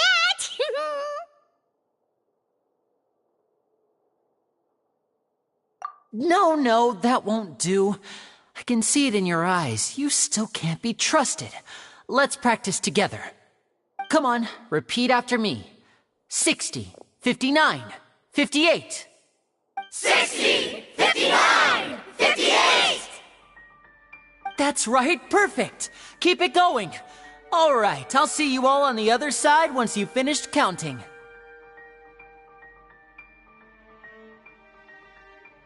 54, 53, 52? Huh? Why aren't you counting, Nervalet?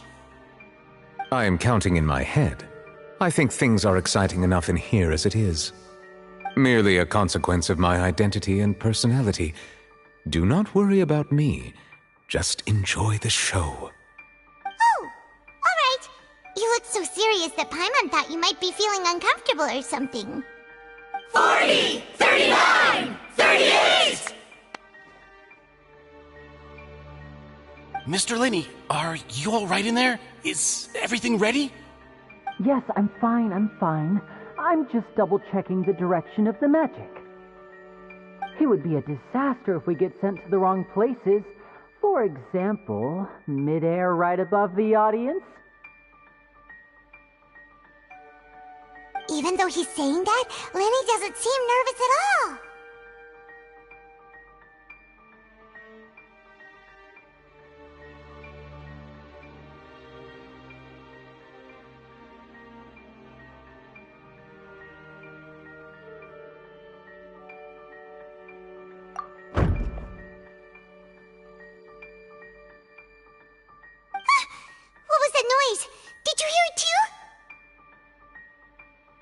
Not sure. Anyway, it doesn't seem like anyone's worried about it.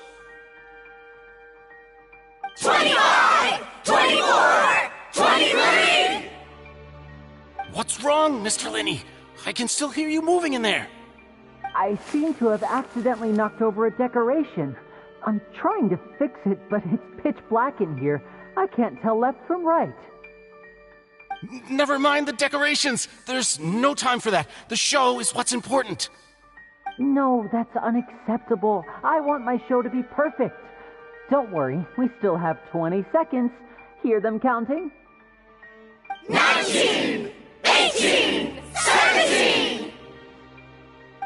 It seems things aren't quite going as planned. I apologize, everyone. It feels like you're all starting to count faster, but that's all right. I know it can be tiring to do such a long countdown. 10 seconds and change is still plenty of time. 10! Almost there now. 8! Swapping two people is harder work than you might think. Even a master magician like me can't guarantee I'll get it right the first time. Hey, wait!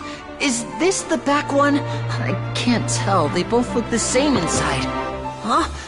No, that's not it. I'll try again. 7! Hey, slow down! Honestly! 5! 4! 3! Whoops! That doesn't count! 0!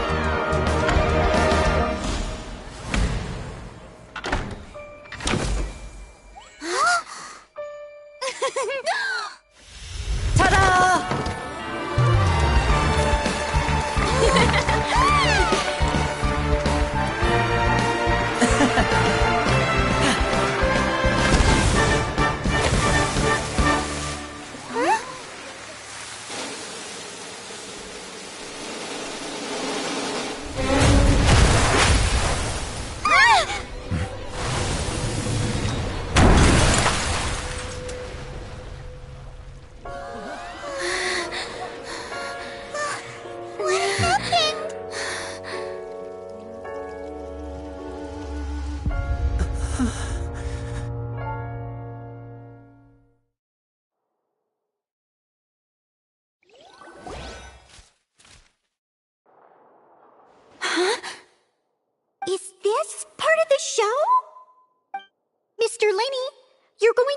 magic to fix the stage now, right?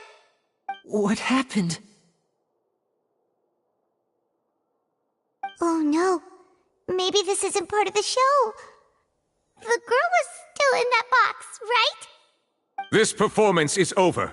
Medical staff with me. Guards, secure the scene and detain all the performers. Seal the exits. No one is allowed in or out at this time.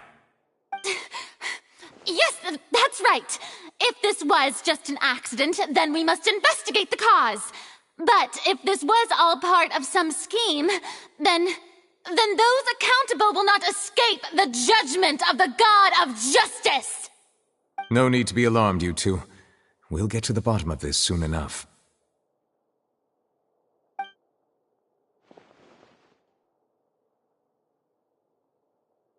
Unfortunately, the person who is in the magic box has been pronounced dead. His name was Cowell, one of the assistants in Linny's magic troupe. Apparently, the fireworks on stage ignited the ropes that were suspending the water tank, which then caused the tank to fall onto the stage. As of now, we are still not sure why we found Cowell in the box, rather than the guest from the audience. And after an initial search of the area, the guards have confirmed that the girl is nowhere to be found. It appears that this incident was not merely some mishap with the performance. And there are many indications that it is connected with the case of the serial disappearances of young women. The serial disappearances case? That's the case that Charlotte mentioned before!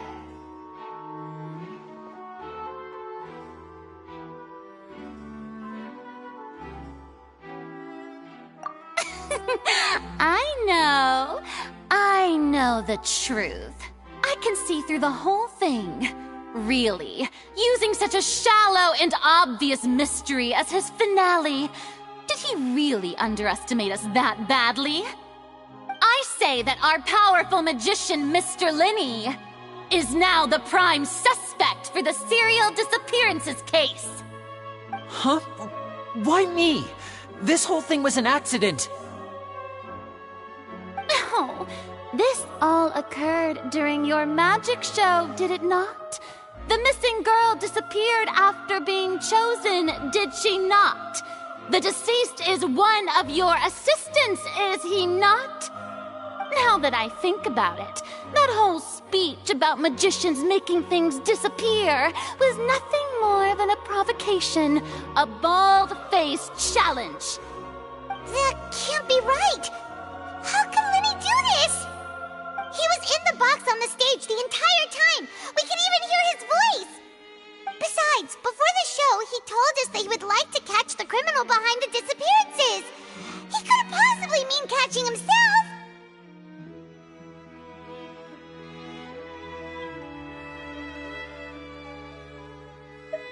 Save discussion for a later time, please. Lady Furina, may I assume that your comments just now constitute an accusation against Mr. Linny and his associates, and that you are pressing charges? Huh? I just think that I think it might be a little early to talk about formally pressing charges.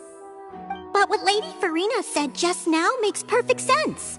Looks like she's gonna personally deliver justice. A kidnapping and murder carried out under the cover of a magic show. Lady Furina said it all. I mean, of course, my dear people. But what excites me even more than the obvious truth before our eyes is the opponent I'll be facing. That's right. I mean you, Traveler. You'll support Linny, won't you? After all, he was the one who helped you the first time we met.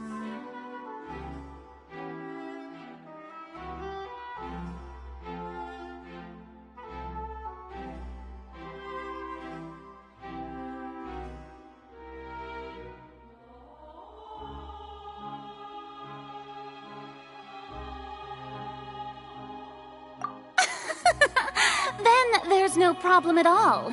You know, the Traveler and I already had a duel the first time we met.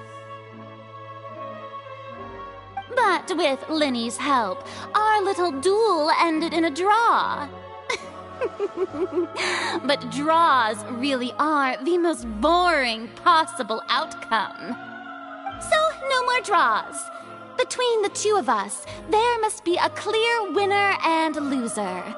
And what better place to hold such a riveting showdown and decide the true victor than here, on the grandest of stages, the Opera Epiclese? Huh. It wasn't a draw. She obviously lost last time. I understand. Charges have now been pressed, and as such, a trial is in order. Well, traveler, seems Lady Furina has set you in her sights. But putting her dramatic rhetoric aside for a moment, I would like to ask you, are you willing to act as Mr. Linney's attorney and defend him in this case?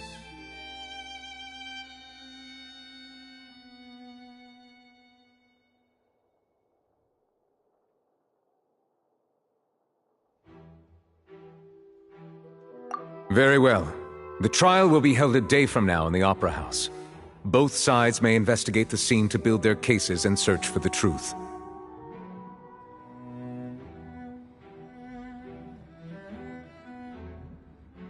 Linney and his troupe are all potential suspects and shall remain within the Opera House.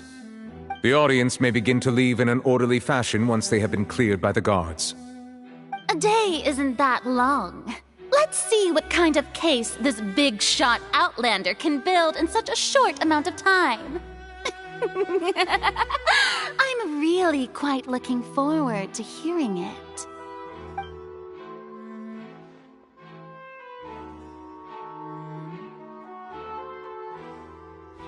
Linny!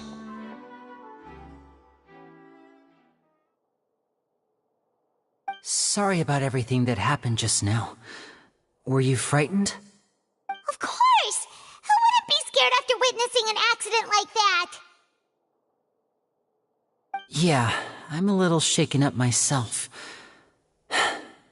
How could this happen? And poor Cal. I know you already claimed that you would defend me, but now it's just us talking. Tell me, do you think I could possibly be the murderer?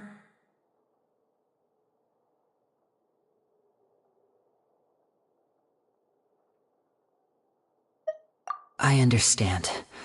Even I'm not sure what happened, so I can only imagine how difficult it is for you to grasp the situation. I'm sure everyone sees me as the biggest suspect at this point. But, if you ask me, the whole thing is mysteries layered upon mysteries, such that all that's left is confusion. I don't know whether what happened there on the stage was purely an accident or not, and I don't know why poor Cal was in the box. As for how that girl chosen from the audience could suddenly disappear, I'm afraid I don't have any answers either. If someone tampered with my performance, then we need to figure out what they did. Even a skilled and knowledgeable magician like myself couldn't pull all that off in just 1 minute.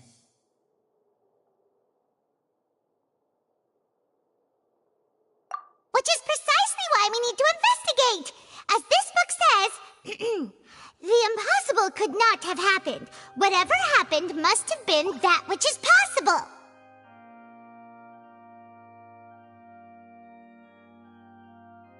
Paimon bought them when we were reading at the bookshop in the city earlier. Pretty cool, huh? Don't worry, Paimon used her own savings to buy them. It wasn't from our travel funds. I think they look cute on you, Paimon. You have good taste, Lynette. That's the right attitude. Feeling depressed isn't going to help me now. I need to get back to my normal self.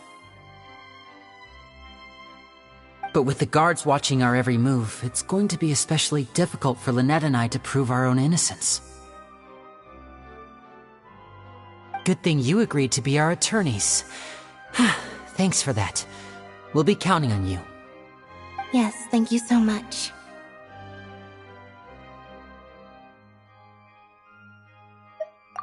Yeah, just leave it to us. Oh, since we're going to start investigating, Paimon has a question first. Where did Lynette go during the performance? Oh, well, I'm afraid that would involve some of our essential trade secrets as magicians. The secrets behind our magic are past saving, Linny. I suppose you're right. The truth behind our tricks is going to be important evidence that will be weighted during the trial. 'Tis truly a pity. As a magician, our magic show is a work of art. We've poured countless hours and spared no effort in perfecting it. But if revealing our secrets will help you uncover the truth behind what happened, then it will be well worth it. We should go somewhere else if we're going to discuss our magic tricks. We'll go speak with the guards, and in the meantime, you can go investigate the stage and the seating areas. Alright, let's go have a look while the investigation teams are still here. Detective Paimon is on the case!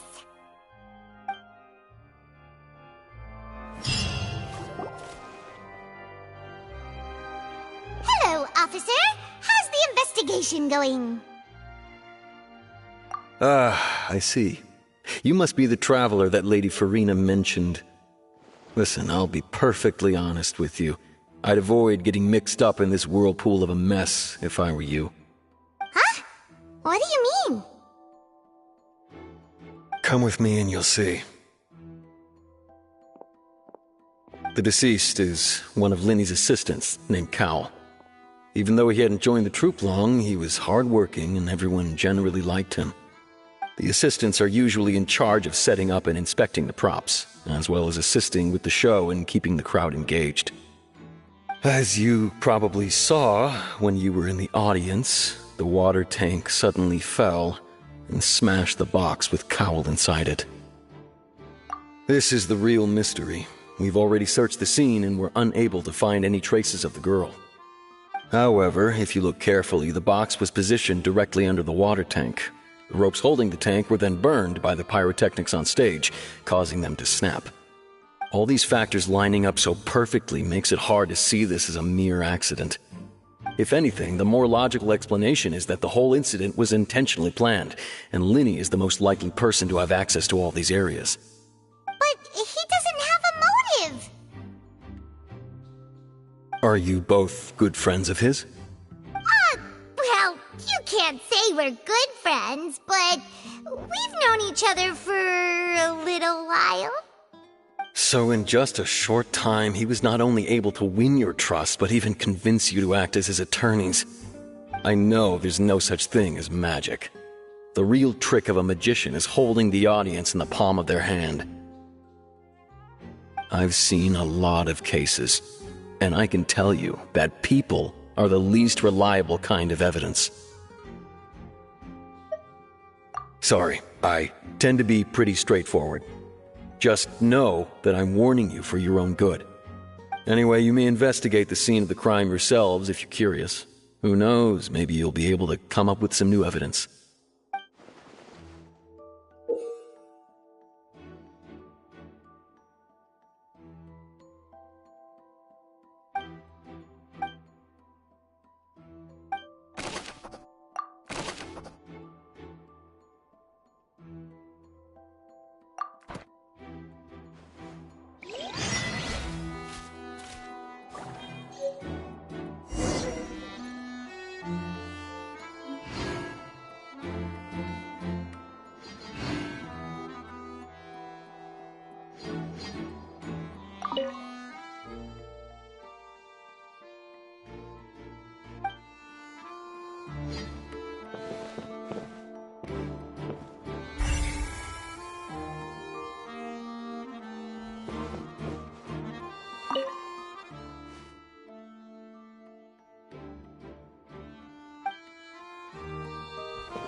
So this is the rope that broke and caused the water tank to fall.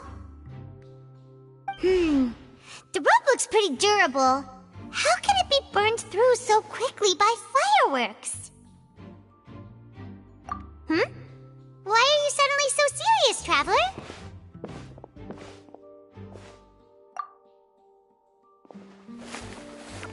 Whoa. Look! This bit is made from different material! Most of it was burned away, but there's still a little bit of it left. Huh. So if a rope meant to hold something was made with that kind of material in it, then that means... Wait, why don't you write all this down? Let's take notes.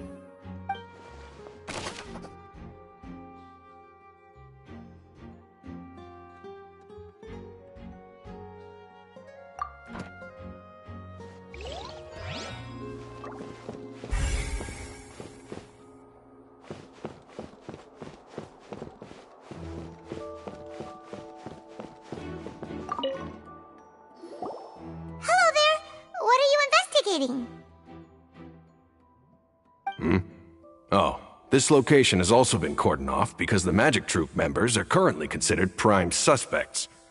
The investigation team is still collecting evidence. The seats were all booked in advance, so we were able to deduce the missing woman's identity by checking the guest list. Sure, it's not like this is confidential information. We will publish it later anyway when we petition the public to help us find the missing person. Her name is Halsey. She's a painter from Fontaine who's made a bit of a name for herself. Apparently, she wasn't a regular at the Opera House, but she'd been feeling some pressure with her work lately, which made her decide to come see the magic show. The Magic Troupe members all claim not to know her, and we have looked into her social connections. It seems that she has no personal grievances or conflicts of interest with the suspects. Simply put, she wasn't related to the Magic Troupe at all, which matches the features of the previous serial disappearances. Were the victims of previous cases also chosen at random? That's how it seems to us, in any case. Apart from the fact that they were all young women of around the same age range, there really weren't any other connections between them. Okay then. No need to be so formal. If you do happen to see the missing girl, please be sure to contact us. It is of utmost importance that we get to the bottom of these disappearances.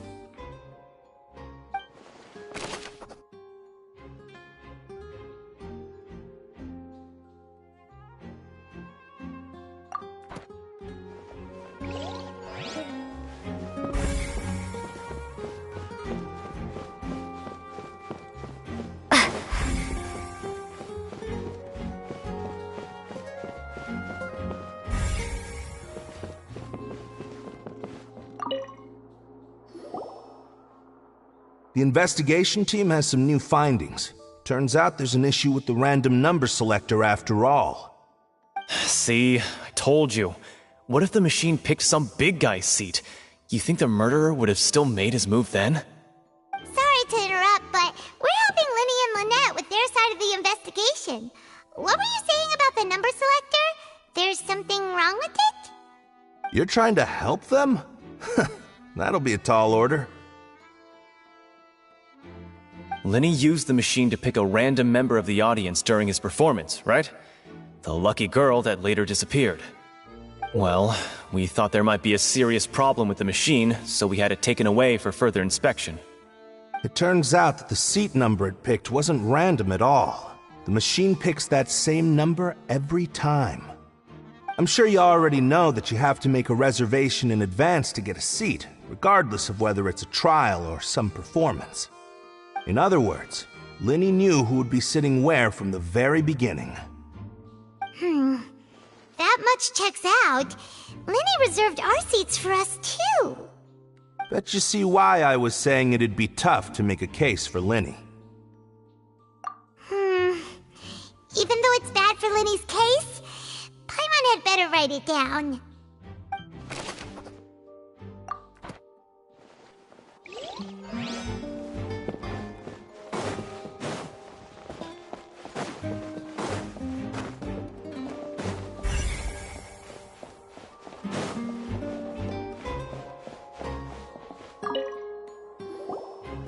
I see that you're investigating the area. Well, it just so happens that I'm interested too. If you find any new and interesting leads, be sure to share them with me, alright? We don't have too many thoughts yet.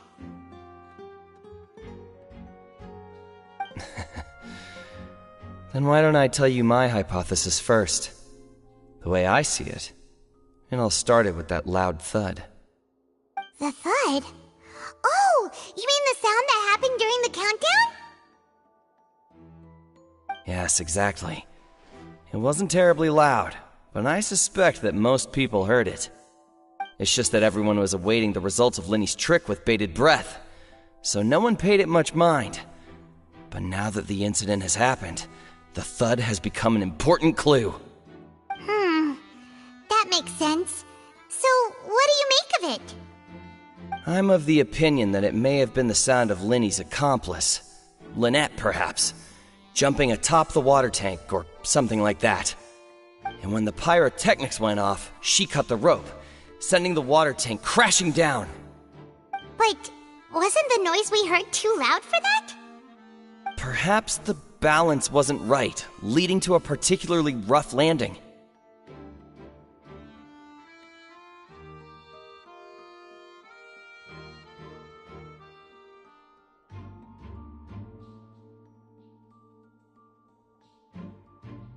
Oh, that's true.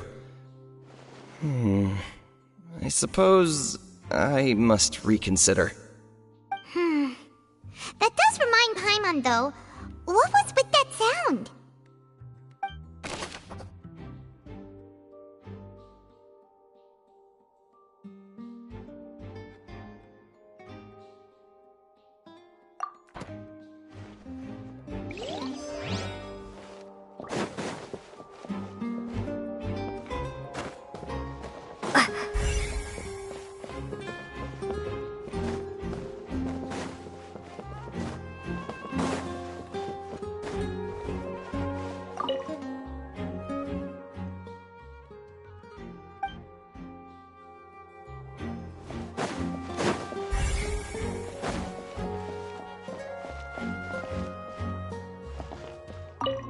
Linny's still talking to the guards. It seems he'll have a lot of explaining to do. I think someone will be assigned to monitor us later, but that's alright.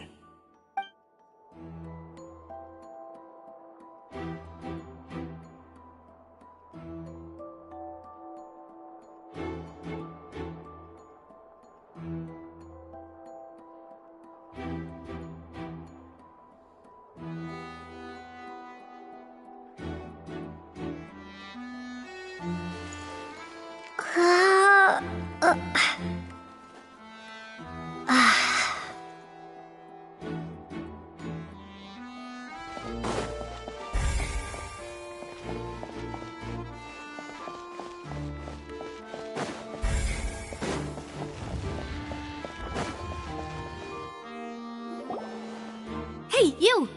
Yes, both of you! Over here! I've been keeping an eye on you for a while now. Huh? You mean us? That's right. If I'm not mistaken, you're also among those who wish to cut down the thorns and pursue the truth. No? And by the looks of it, you're not from Fontaine. Well, you're right on the more about that one, but who are you? Have you never heard of the Spina di Rosula? From mediating disputes and providing protection to solving conundrums, you name it, Spina di Rosula does it. And I, Navia, have the honor of being its renowned president. Though those who play by our rules call me boss. I'm Silver, her attendant. Pleased to meet you. And I'm Melus. Demoiselle's various daily needs and affairs are under my purview. Huh? Boss? Demoiselle? What gives with the names? Well, I am the second generation president. Melus and the others are still used to my previous title. My apologies, Demoiselle. Should you prefer, boss, I will endeavor to use that instead. No, no need. You don't have to call me boss. Just Navia is fine. Okay, if you say so. Not that we're members of Spina di Rosula anyway. All merely trifling details. Never mind. Now, back to the situation at hand. That's right. I've always kept an eye on the serial disappearance cases. My interest stems from a matter back from my father's time. Judging from the look of things, I find Linny an unlikely mastermind. Really? We think so too! That's why we're looking for clues now. But how did you come to that conclusion? Intuition, naturally. My unparalleled intuition. Furina sure was quick to point the finger at Linny without any decisive evidence whatsoever, wasn't she? But that's not uncommon for her. If you remember, the Justice had to interrupt her and ask if she was pressing charges just to keep her from getting carried away. Anyway, a trial begins the moment someone levels charges. And, of course, there was no way Furina was going to back down in that situation. Sounds more like you just don't trust the Hydro Archon. Well, what's your opinion?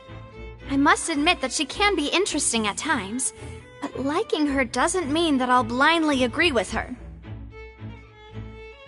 All right, I've answered your question. Now, it's time you answer mine. Wait a minute! Did that answer count? Well, I say it does. But don't worry, you won't hear any pointless questions from me. In your opinion, do you think it's right to treat a trial like it's an opera?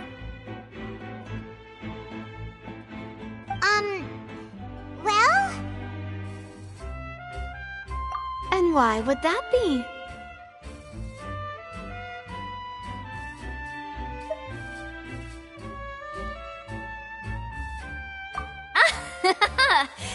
See, Silver and Maloose? I told you they'd be different. Most astute of you, demoiselle. I too think that the traveler's response was most excellent. No matter how wonderful the script or how fervent the audience's expectations may be, the trials that go on stage here must be based in fact. And if that can be done, boss, then... All right, that's quite enough, Maloose. Anyway, I like your answer. You passed with flying colors. Now, I need to make some preparations, following which our joint investigation shall commence. You two shall be my assistants. Wait! Since when did we become assistants? Oh, well, I can be the assistant, sure. Or your companion, if you like. I'm really not that fussy. That's more like it. Far be it from me to brag, but I believe that Demoiselle's intuition will be instrumental in uncovering the truth. You wish to save a friend from false accusations, and we wish to unravel the disappearances. In this sense, our goals are aligned. You have a point. You're quite the talker, aren't you, mister? And what about you over there? What do you think?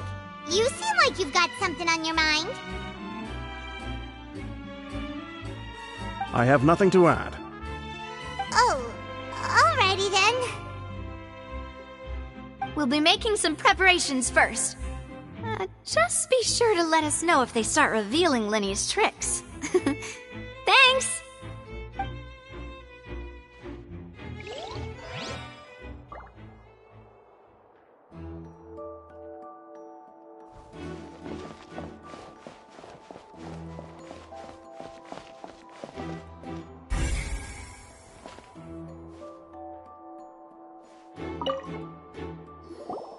Sorry, but no one can freely enter or exit the Opera House at the moment.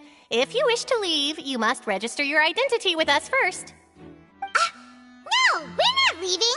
We're representing Linny and Lynette as attorneys, so we're investigating the case. Were you always guarding this entrance?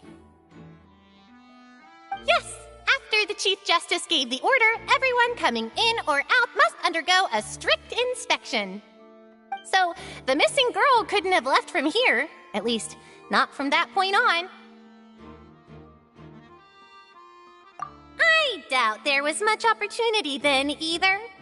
How can you be so sure, Well, because I was in charge of security near the entrance at that time. I couldn't see Linny's performance from here, which was quite a shame. Just my luck. But still, I did not abandon my post, and I stayed put no matter how loud the applause was.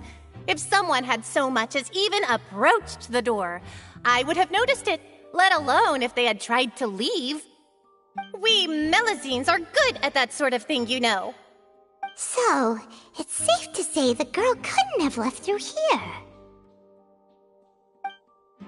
Alright, thank you for your help. This'll be useful info.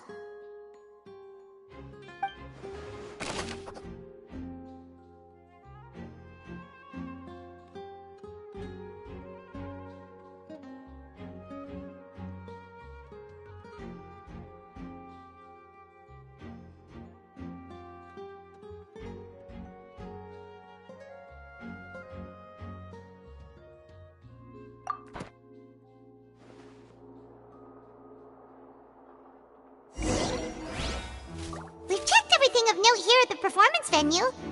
Paimon wonders how Linny's discussion with the guards is going. Let's go see, shall we? Ooh, things are getting interesting, huh? We're about to see how magic is made. Understood. Then I will be going with you. Just so you're aware, I will be monitoring your actions and making notes as necessary. Very good. Thanks for being so agreeable. I'd pull a rose out of my hat as a gift for you if I could. You may spare the pleasantries. I'm just doing my job. You've arrived. Who's this? Me? I'm Spina di Rosula's guardian angel. If you've got a problem, I've got the firepower. Sorry, I got a little carried away there. Call me Navia. I'm a partner of theirs, and will be helping investigate this whole situation. And these are my companions. Would you mind if they join as well? Fine by me. Oh, new helpers? I would be most grateful. Well, let's just say we're tagging along. It's not every day you get to see the secrets behind magic performed on such a large scale. I appreciate your kind interest. Come with me. We'll be heading below stage.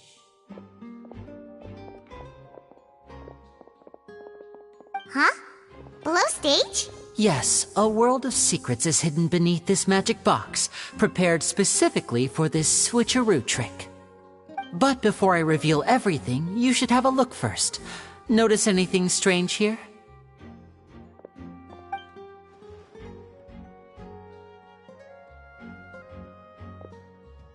I'm not trying to be dramatic. Remembering the details of a trick will help you understand the methods used to perform it more easily. Huh. Weren't there balloons and other decorations here? Where did all that go? Ah, good eye. That said, you're still far from discovering the answer. The back? You mean the inside of the door? What's different about it? Paimon didn't notice anything. Very good indeed.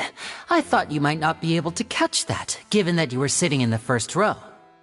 The back of this door was patterned.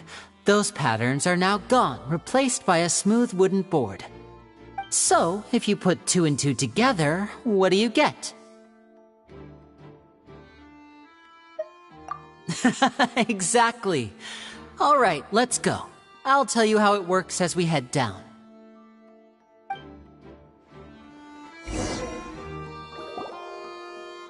Oh, so there was a passageway under the magic box!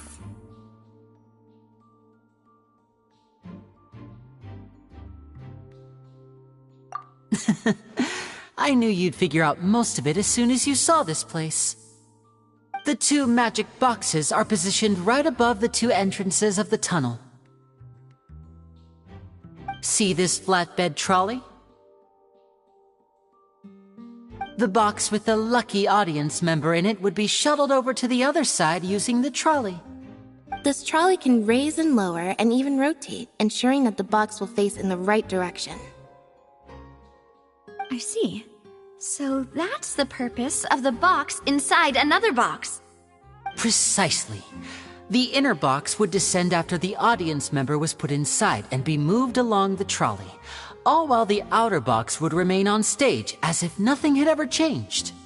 So that's how you did it!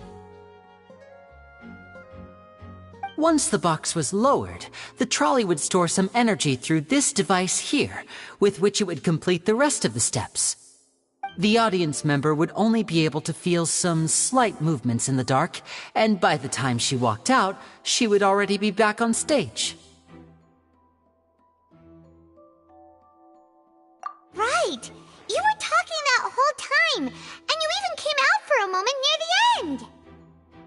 Ah, yes. A phonograph operated by Lynette was used to achieve that effect. My assistant and I had already scripted our conversation beforehand. When the countdown began, I had already gone to the opposite box via a tunnel using that ladder. And what about Lynette? Where was she? I was in the mezzanine space in the back of the box. Oh, interesting! That's how we were able to coordinate Linny's lines with the assistant. And, by the way, I was the one who walked out of the box at the end. I mean, we are twins. All it takes is a change of clothes and no one can tell who's who. And that's my favorite part of this trick. Only Lynette and I can perform it. So that's how it all worked! Wow! Every detail you revealed was more amazing than the last!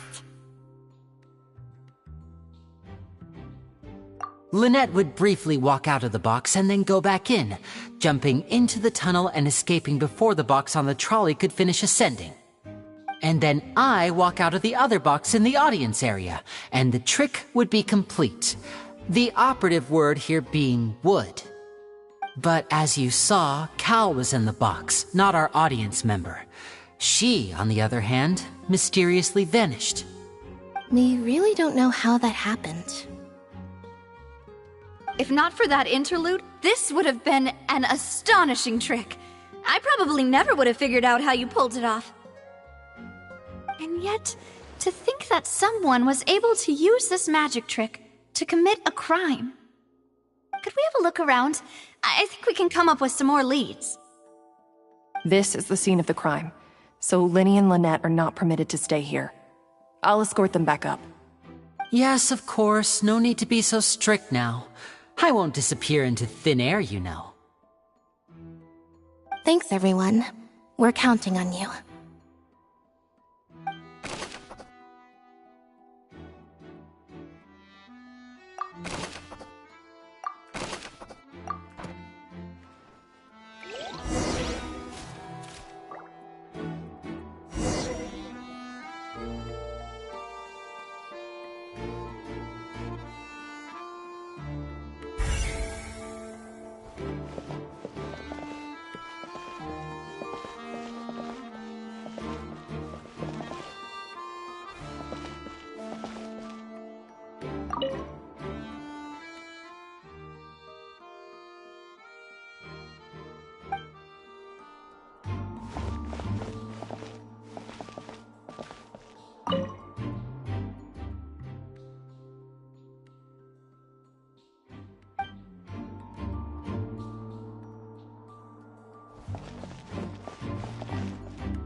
The floor is wet. Please be careful not to slip.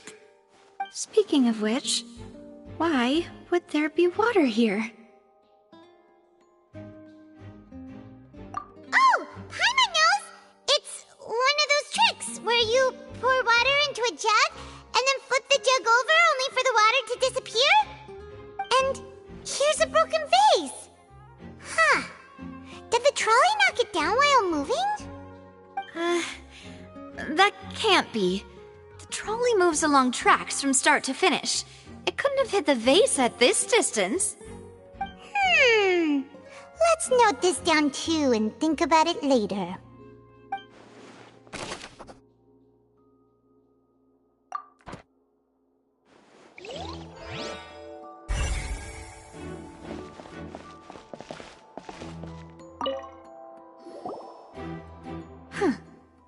What's this? Looks like a hook tied to the end of a rope. Huh? There's all kinds of odds and ends here. Perhaps it was a prop for a different trick. But why would it have been left here? Whatever it is, let's make a note of it first.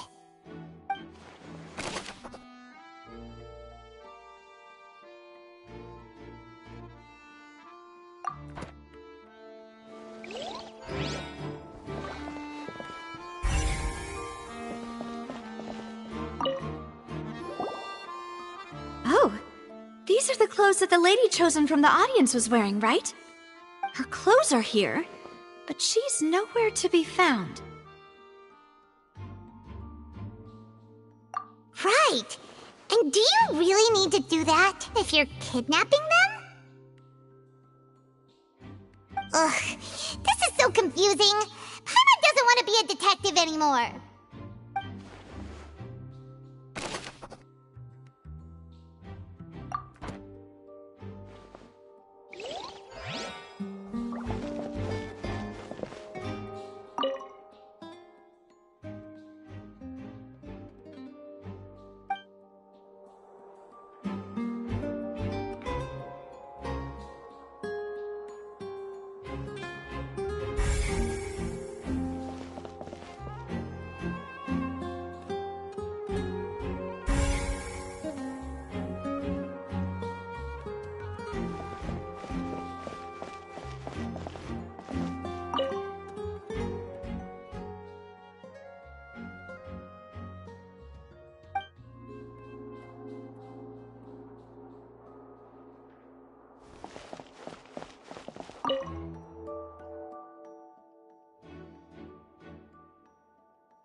What is this place?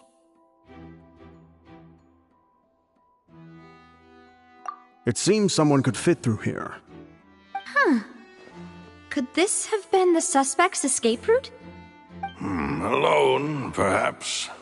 But if they had to pull another person with them, the space would be too narrow. But there are no other ways in or out of here.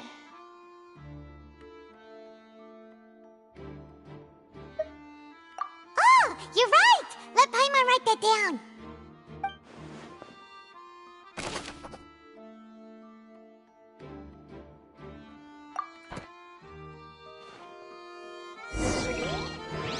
Seems we're just about done investigating down here. Yes. Let's head back up.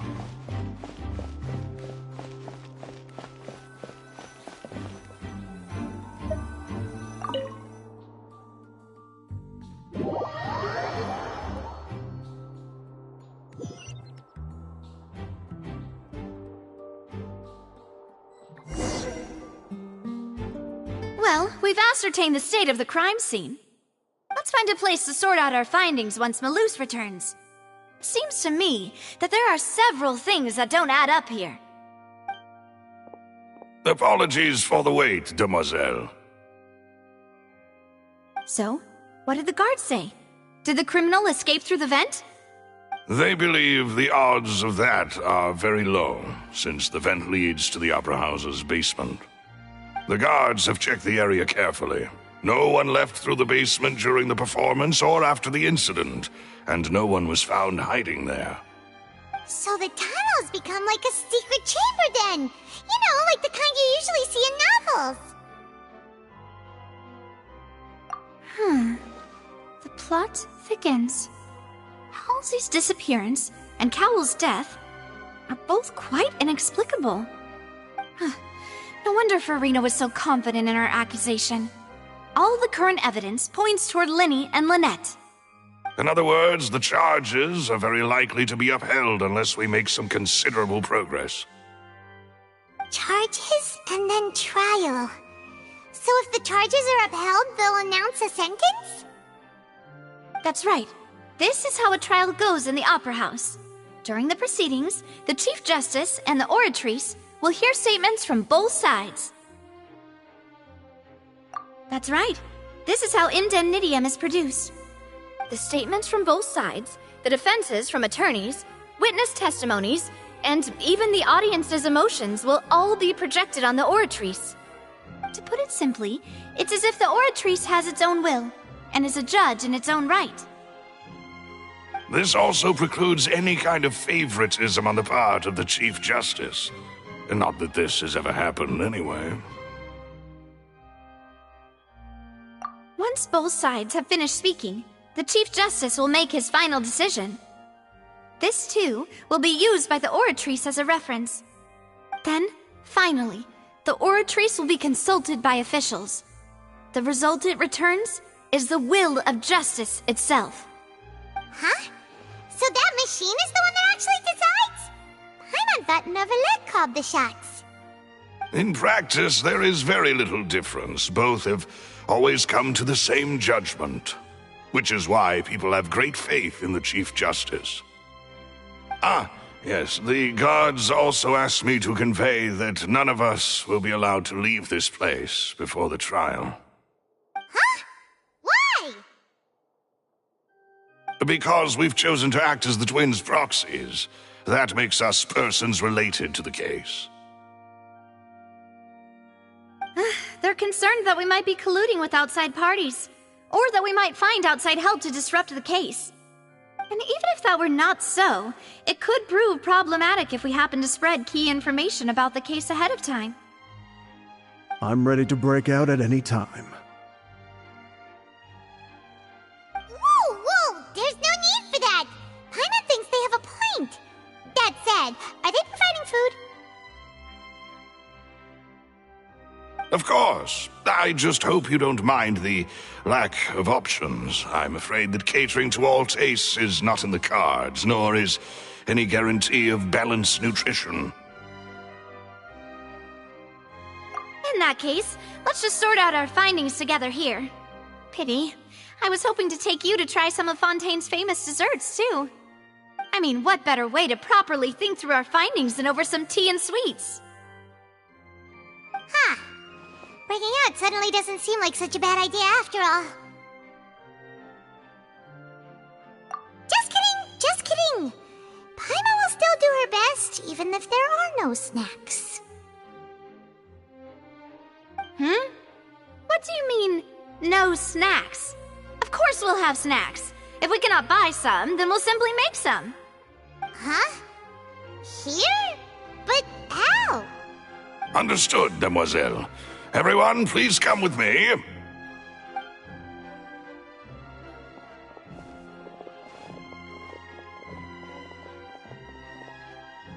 Wait, you're carrying a portable stove with you? Yes, I must be prepared to meet the Demoiselle's baking needs whenever the fancy strikes her. I have eggs, sugar, and almonds at the ready. Good work, you two. Then I'll get to it. Please sit tight for a moment. You'll get to taste my awesome snacks soon enough. These three are quite the interesting group.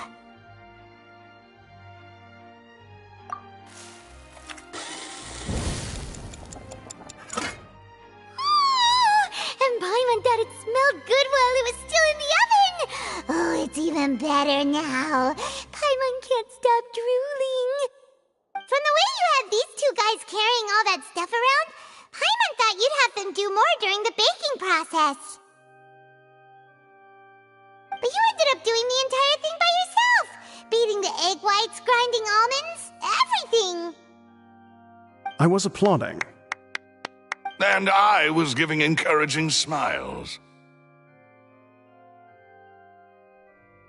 Paimon was just thinking, aren't you worried about getting your fancy dress dirty, beating egg whites and baking like this?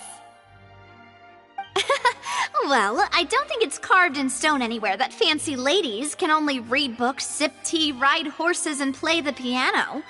I just really enjoy making snacks. Don't underestimate beating egg whites, by the way. It's a real arm workout. You also need to beat them to just the right consistency, or your macarons will crack. Anyway, give these a try, fresh out of the oven. There's 3 for each of us. Only 3? Well, eating too many sweet treats might send all that sugar to your head. You wouldn't be able to think clearly about the case on a sugar rush, would you? Tea is ready to be served as well. This is Demoiselle's favorite, strong black tea with a floral fragrance that clears the mind and lifts the spirit. No need for concern. I'm merely doing as I should.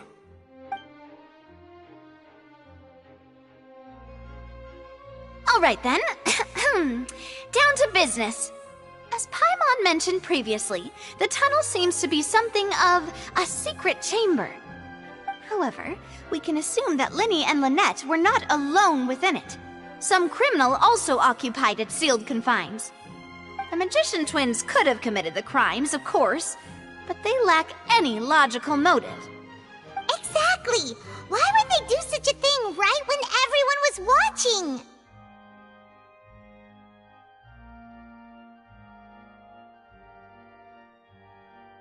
The flower vase and the thud we heard during the performance could indicate some altercation between Halsey and the criminal in the tunnel, resulting in the shattering of the vase, the discarding of her clothes, and her abduction. Perhaps the criminal thought that since she was chosen from the crowd, she would be too easy to identify if she was still wearing the same clothes. Paimon thinks that makes sense, but the real trouble is...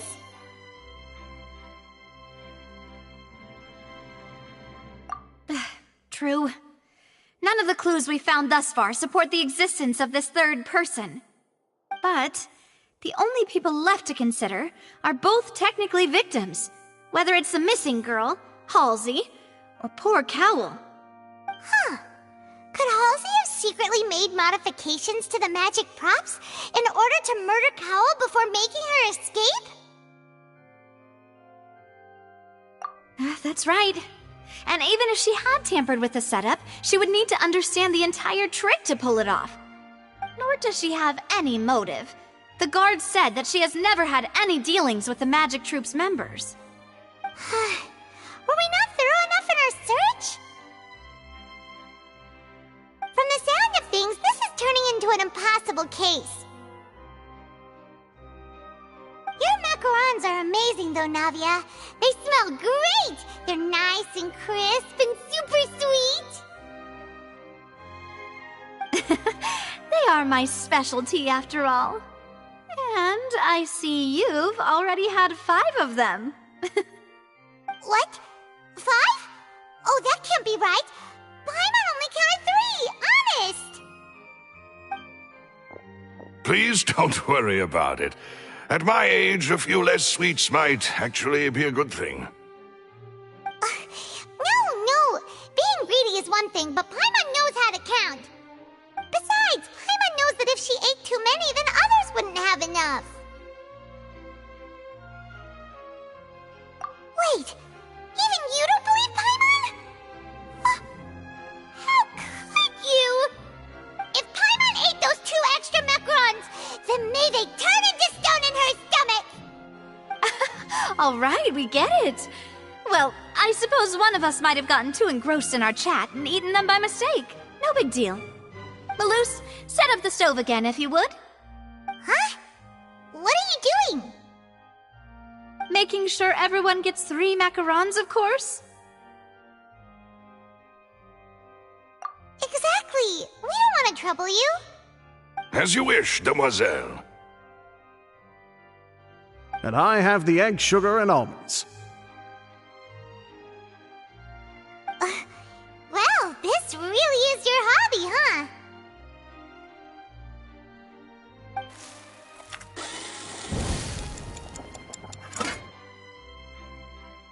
Well, that's it for snack time. I'm going to have another look around the area.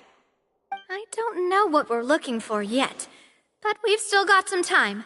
As attorneys, I suggest the 2 of you think the case over again. It would be awkward if you got all tongue-tied on stage during the trial. All right, thanks for your help, and for the snacks. It was nothing. A small task for the Spina di Rosula. Silver, Maloose, it's time to go. I'll be back if I find anything new.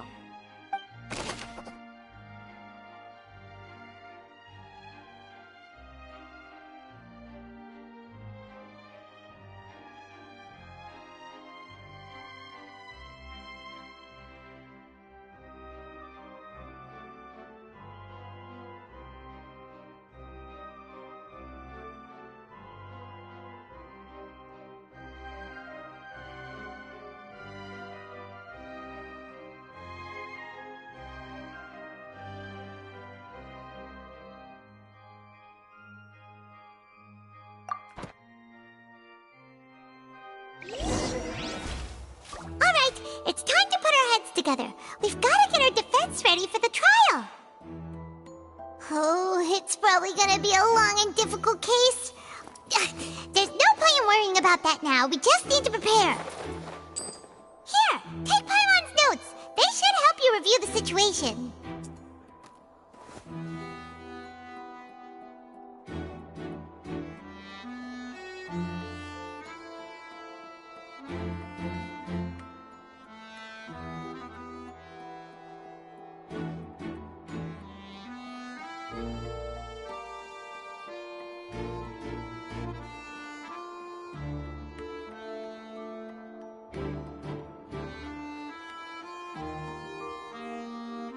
Delve into destiny.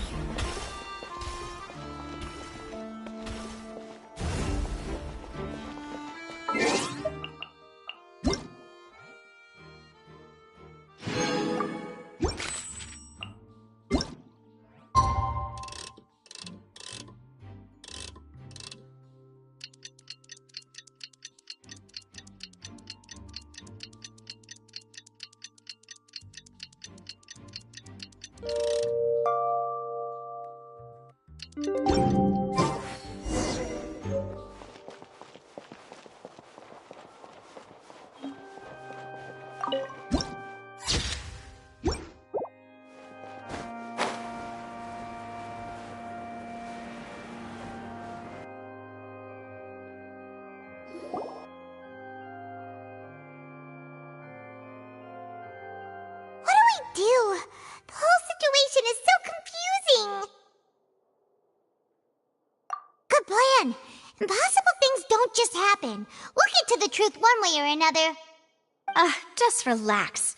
Even if everyone else suspects Lenny and Lynette, at least we will be supporting them from the stands. Besides, I doubt Furina understands any more about what happened than we do. Thanks, Navia. Well, we'll be going then. Best of luck to you.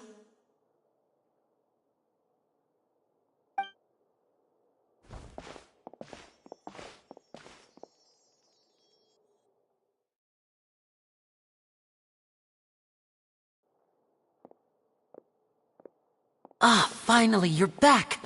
Well, how did your investigation go?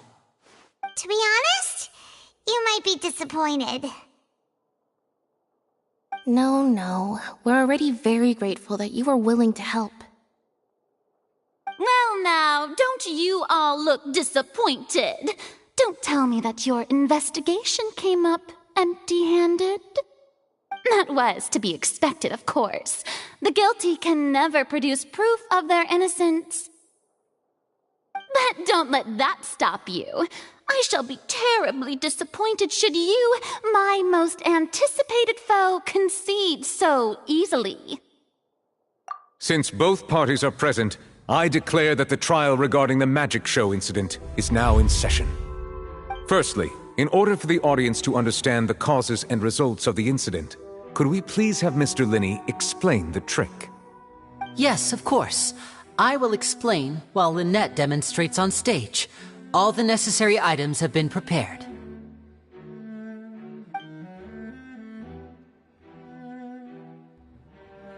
Thank you, Mr. Linney.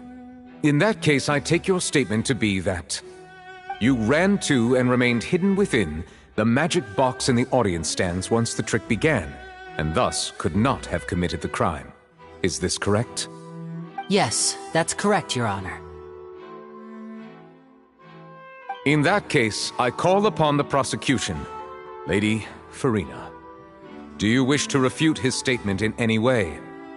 Why, of course I do. Allow me to take the first shot and break this case wide open. Mr. Linney is clearly lying. There is no way you could have been in the box the whole time if you were to abduct Halsey and murder Cowell. In fact, I'd say you were hardly in that tunnel at all. That is simply your hypothesis based on the presumption that I'm guilty. Oh, is that so? And if I may ask, what did you hear while you were inside your box? The roaring countdown of the crowd, of course. That's how I kept track of the time and built anticipation for the finale. And you didn't hear anything else at all? Nothing that might leave an impression of any kind? No, nothing. I see. But when the count reached 30 seconds or so, there was a thud. One so loud that I believe practically everyone heard it. Huh? Hey, hang on. Something's not right here.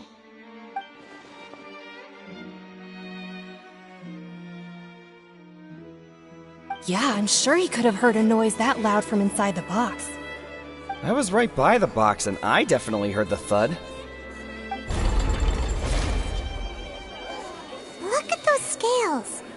Could those mean...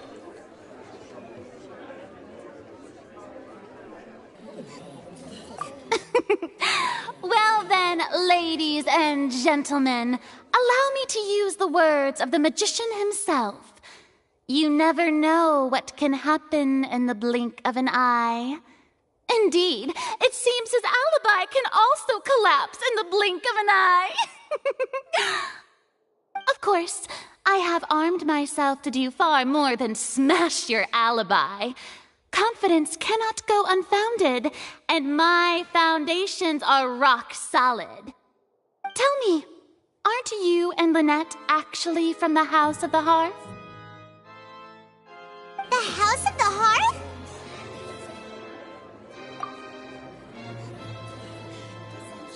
No wonder they did something like this. So the serial disappearances were the Fatsui's doing. Now it all makes sense. I've got a feeling that what happened on stage probably wasn't just an accident. That's irrelevant. Our identities have nothing to do with what happened. Indeed. Then perhaps you could tell us everything that happened during that 1 minute. Your first priority is to prove yourself innocent after all. I'm sure there is little that needs to be kept secret now. Unless your script already has holes in it. The Outlander is speechless. My, oh my, don't they look flabbergasted? Now comes the infighting and discord, I suppose. This was almost too easy. Good thing I made all those preparations. Seems the all-nighter I pulled last night is really paying off. Hey, Linny! Why didn't you tell us this before?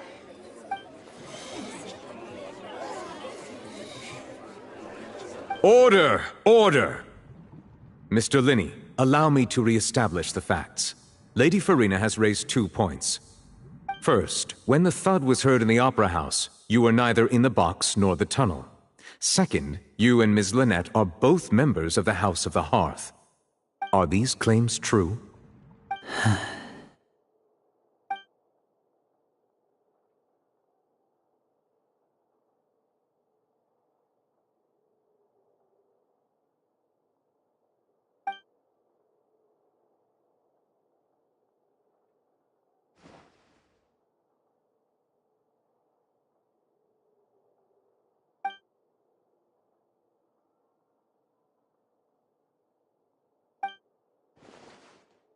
Please answer my question, Mr. Linney. I'm sorry. Yes, they're true, Your Honor.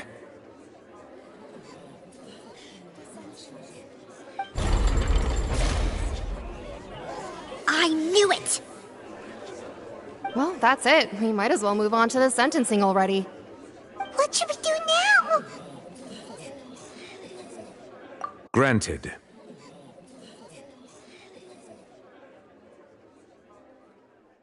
In that case, what is your request? Is that really necessary? They're already as good as guilty. The defendant deceived their own attorneys. What is there left to discuss? Order! Order, I say!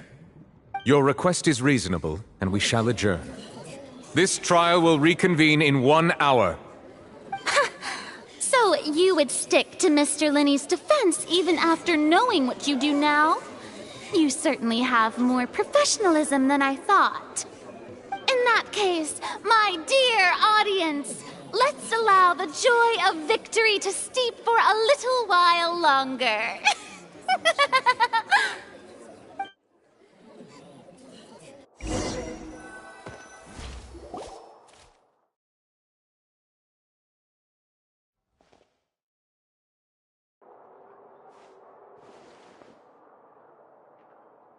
Well, this is awkward. I didn't think the Hydro Archon would dig all that up. I'm sorry, Traveler and Paimon. Yeah, sorry. Paimon doesn't know where to start. We trusted you two. We based our entire reasoning on the assumption that you weren't bad guys. Not to set the wrong tone or anything, but Paimon's really mad! I'm very sorry. I know you're angry, and reasonably so, but please, let me explain. I know you've clashed with the Fatui several times before. I wouldn't be surprised if just hearing the word is enough to make you upset. But our organization is very, very large, and the Harbingers have very different personalities and goals. Right now, we want to save people. As many as we can. That's right. I'm sure we're on the same page when it comes to this nation and the disaster that its people might face. I knew if it weren't for our respective identities, we could become good friends. That's why I didn't wish to flat out lie to you, but chose to hide some details instead. The truth is very important, but being completely transparent about everything would see us spending more effort than we need to. Right. So, you be the judge. Heck, if I were you, I fear that I'd even struggle to trust me at this point. You met a Fatus who works as a magician, a trickster by trade. All by coincidence, too. But still, I'm asking you to trust me. I am no criminal. At least, not in this case. Sorry. Please forgive us. Well, you both say that, but... Right, let's hear your answer first, and no lies now! Of course. I'll answer any question you ask. We've been trying to find out how the Oratrice operates. We want to know why it has a consciousness. Why can it deliver sentences accurately? During our investigations, we learned that the machine's core is beneath it. From that moment on, Lynette and I have been designing this box swap trick, with the objective of getting close to the core. Is that why you needed a whole minute? That's right. In truth, the audience would take about 75 seconds to count down from 60, while I would only need 15 to get to the opposite box. So, after jumping into the tunnel, I accessed the Opera House basement via the vent, and went to investigate the room in which the core is stored. That air vent was created during the construction of the tunnel specifically to execute this step. Well, nothing. As soon as I reached that room and was about to investigate, I heard someone's voice. Which should have been impossible, of course. I was quite certain that I was the only one in the room. That voice seemed to recognize me and tried to speak to me. I chose to err on the side of caution and retreated the way I came. On the way back, I saw the broken vase and the clothes on the ground, but the countdown was almost finished, so there wasn't time to give it any thought. After that, the homicide occurred just as you saw. Well, that explains why you didn't hear the thud.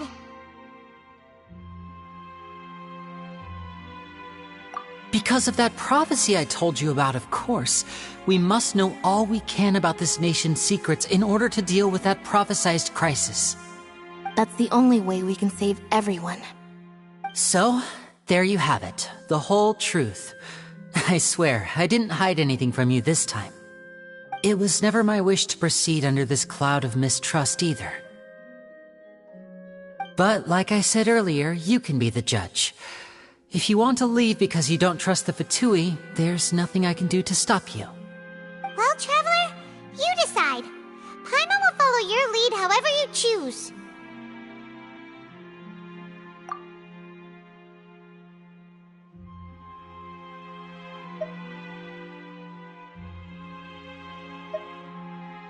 Okay, thank you. Thanks for giving us a chance. The current problem is that the scales are tipped pretty badly against you two. If we want to refute the Hydro Archon's accusations, we're gonna need a seriously watertight defense. Huh? Oh, Paimon thinks she gets what you mean.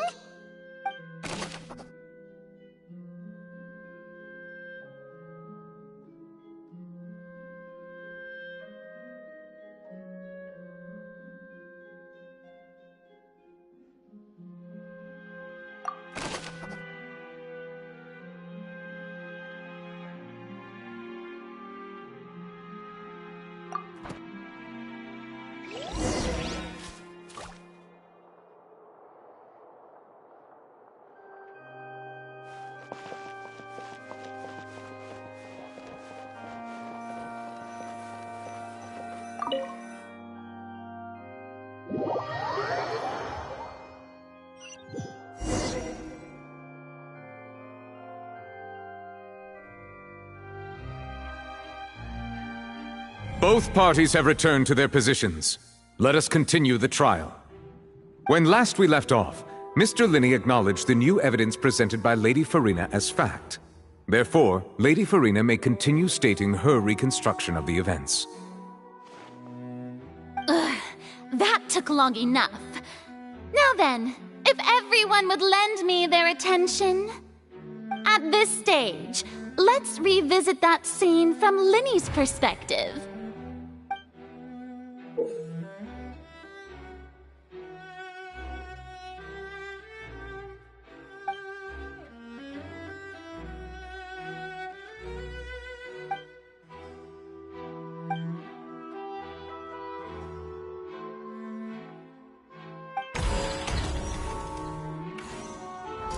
As the countdown began, he entered the tunnel. When the flatbed trolley passed, he opened the box and got into an altercation with Halsey, which caused the loud thud. He did not realize that this sound could be heard by everyone in the opera house, which is why he claimed earlier that he could not hear the sound. Finally, he used the vase to knock her out, before making her change clothes to prevent others from recognizing her. At this time, Cowell arrived in the tunnel, having heard that strange noise, and caught Linney red-handed. So Linney proceeded to knock him out too before stuffing him into that box. Afterward, Linney passed the unconscious Halsey to his accomplice through the magic box in the audience stands, before operating the devices such that Cowell's death would be ruled an accident. And there you have it. That's the truth behind what happened. Does the defendant's side have any objections to Lady Furina's description of the events? The key to refuting Lady Furina is the order of events. What Linney experienced and what he saw.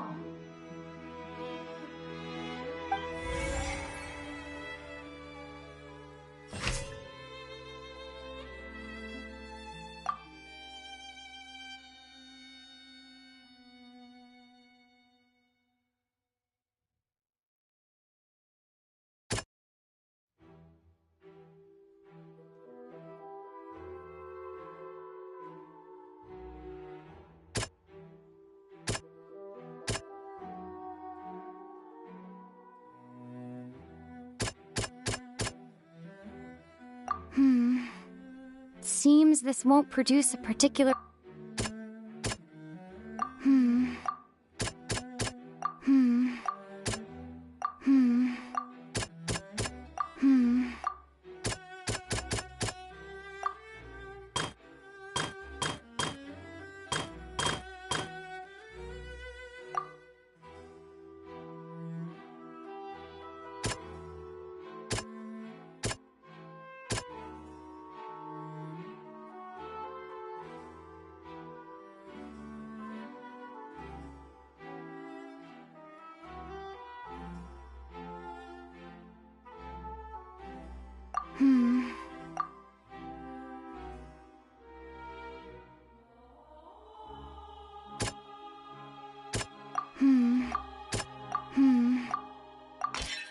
According to Linny, he left via the vent after entering the tunnel.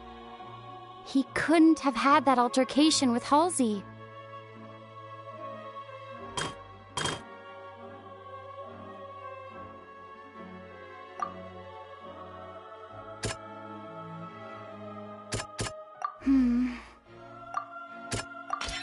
Linny went to the room that contains the Oratrice's core. This is the actual truth.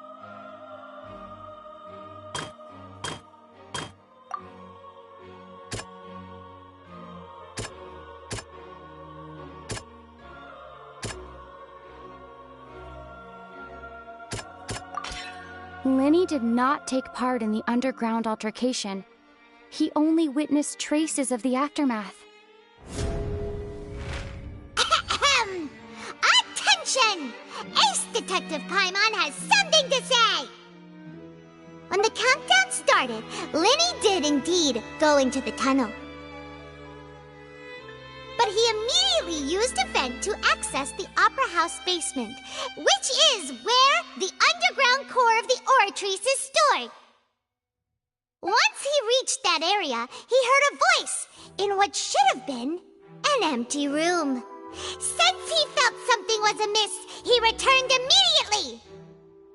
The crime scene had already developed by the time he reached the tunnel again, and in order to complete the magic trick, he did not remain there for any length of time. Finally, he reached the surface, and that was when the accident happened from his point of view. Therefore, he's innocent!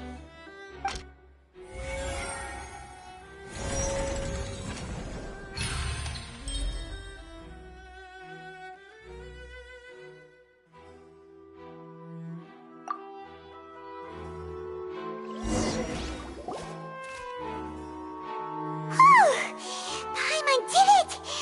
Paimon actually managed to say all that! Wasn't it awesome?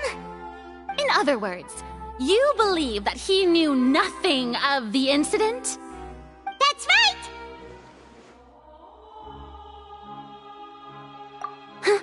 right! My reasoning?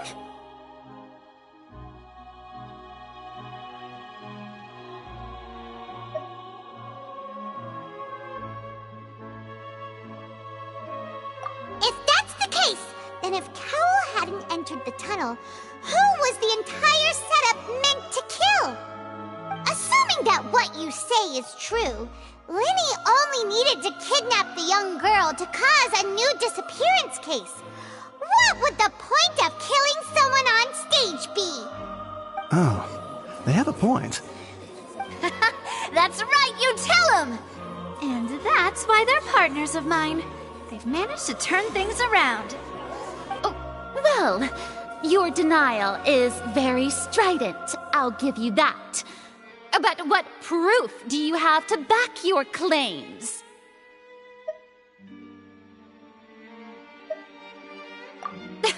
Of course I do. If he had been in the magic box the whole time, how could he have not heard that sound? Why do you ask? You're saying that he wasn't?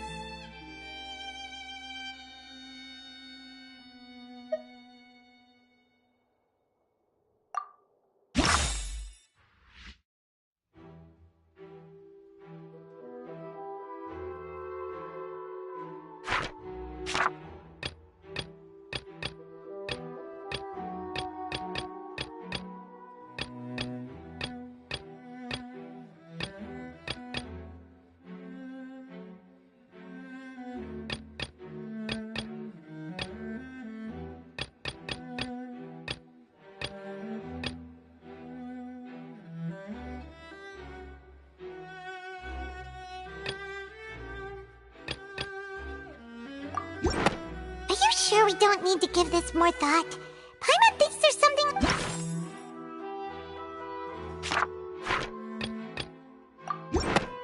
That's right! Linny wasn't in the box or in the tunnel. That's why he didn't hear anything strange during the performance. This means that when the crime happened, Linny had already entered the basement via the vent. The same clue you used to disprove his alibi has now become the best proof! How do you like that? Well played. To think you'd use such logic. Well then, if it wasn't Linny who committed the crimes, then who was it?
The deceased's name is Cowell, Linny's assistant.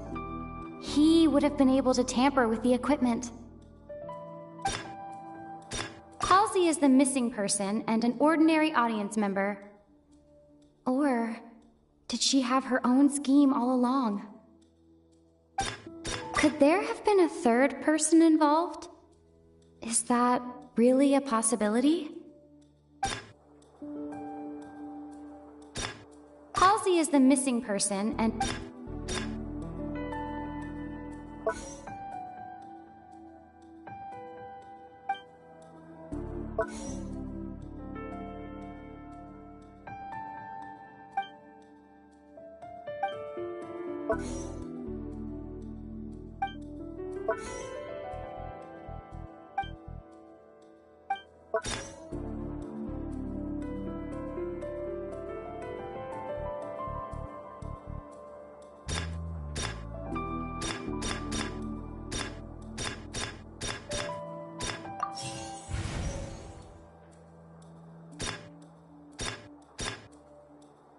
The deceased's name is Could there have been a third person?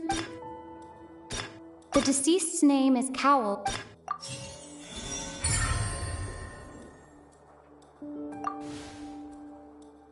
Huh? That can't be right. Are you serious? The killer was, in fact, Cowell, the deceased! Oh, is that so? How interesting! Let's hear your reasoning then. What I must do next is recreate the truth. What Cowell did, and how he went from would-be perpetrator to victim.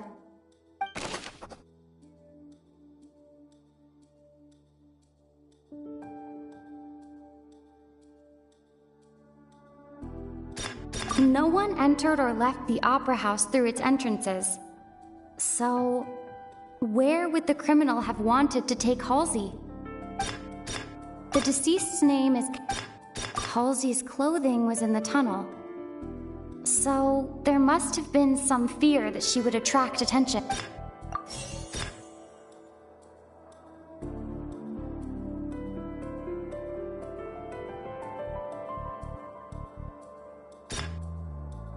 The sound we heard may have come from a clash between the missing Halsey and the criminal.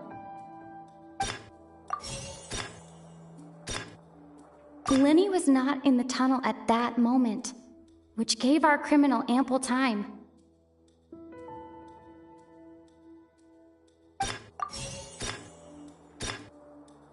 It would have been tough for both people to fit into that vent. They would likely have bumped into Linny as well.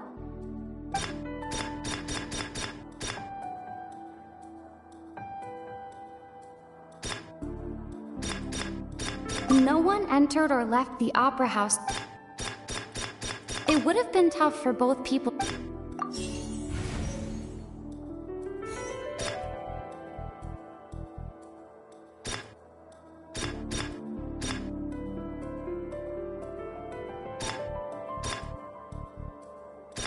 Lenny was not in the tunnel at...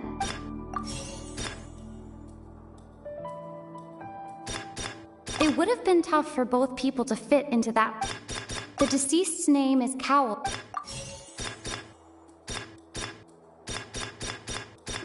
No one entered or left the The deceased's name is Cowl. No one entered or left. Halsey's clothing was in the tunnel.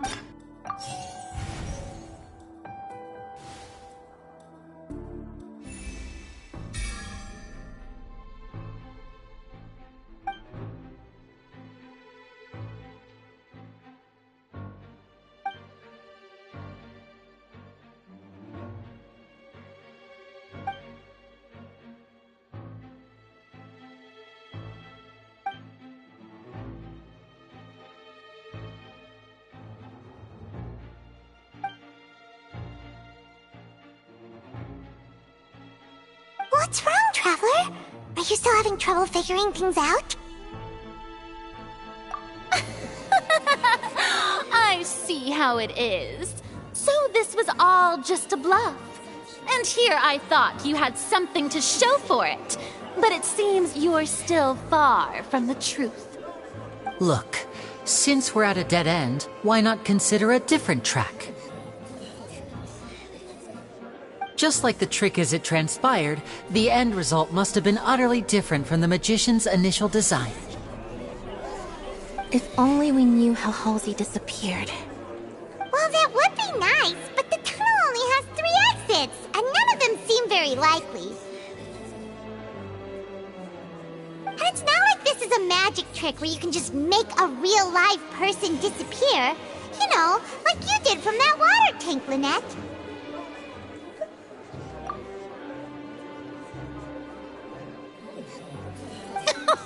Excuse my interruption, dear opponents, but do you not see that the crowd is growing impatient? There is no greater sin in this opera house than an awkward delay in the performance.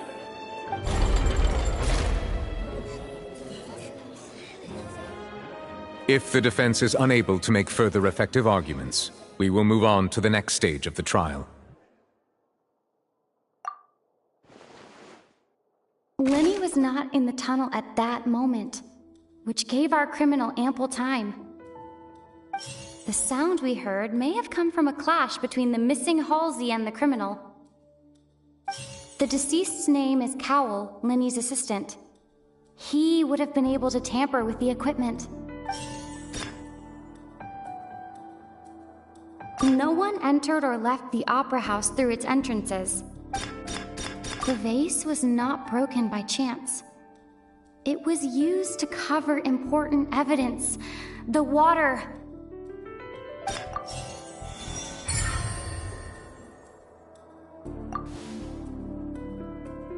Oh, Paimon gets it! It all comes together if Halsey disappeared instead of being kidnapped. Lynette escaped from the water tank, vanishing gradually and leaving only clothes behind. If there's a similar method where a person could be transformed into water... Oh, just a moment, please. I do hope you know how preposterous you sound at the moment. How could a person ever be transformed into water? This is reality we're talking about here, not some magic trick. Must we really? I should think that of anyone. Your friend Linny already knows this truth very well. Magic tricks are ultimately just illusions and misdirection. But Halsey's disappearance is very real. We're talking about 2 completely different things. Even so, I trust the Traveler's judgment. The truth must be out there somewhere. Perhaps some new line of reasoning may open if we try to gather all the focal points that don't make sense. Since Cal was the deceased, we haven't placed much attention on him. But given that we aren't making much progress with the case, it wouldn't hurt to have a look at his belongings, would it? really do come up with all sorts of harebrained schemes when at the end of their rope. The way I see it, your suggestion that we broaden the scope of our investigation is nothing but a tactic for stalling the trial. Nevertheless, I believe that this is a reasonable request on the part of an attorney. Since the trial does indeed appear to be at an impasse, I believe that additional evidence may help us make more progress. Guards, please step into the lounge and examine the personal effects of the deceased, Cowell.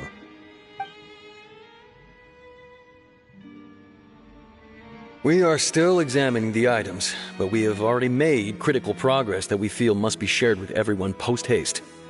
We discovered several test tubes of fluid within Cowell's baggage, each labeled separately. The notebook in his backpack claims that these fluids are water from the primordial sea. The primordial sea? The note's contents also indicate that Cowell belonged to an organization that sells illegal drugs and that he had an accomplice. The notebook has many entries concerning safe usage of these fluids, in which the keyword dissolve appears many times.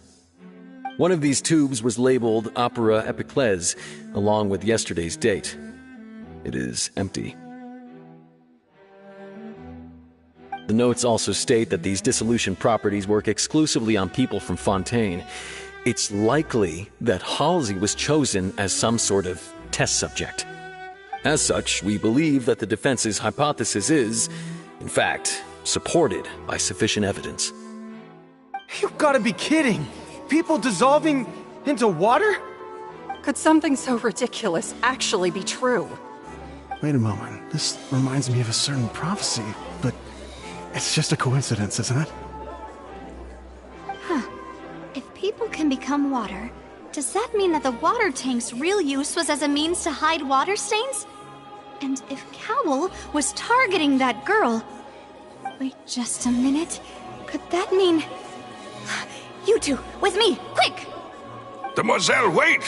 What about your partners? Let's go. Just trust me. Order! Order! It is undeniable that further examination of the deceased's personal effects has yielded some surprising results, but we cannot yet verify the veracity of these clues. Still, let us assume that these clues are indeed authentic, albeit with the understanding that Ms. Halsey has yet to be found. Guards, please continue examining the items along these lines. Mr. Linney, it appears your hypothesis is supported by the evidence, so please continue speaking. Of course. Thank you, Your Honor. If we uphold this hypothesis, I believe that many of this case's seemingly unrelated clues can be connected together. Right! Like the metal hook! That one didn't make sense at all. Let's think about this. Cowell's methods must have something to do with that water from the primordial sea.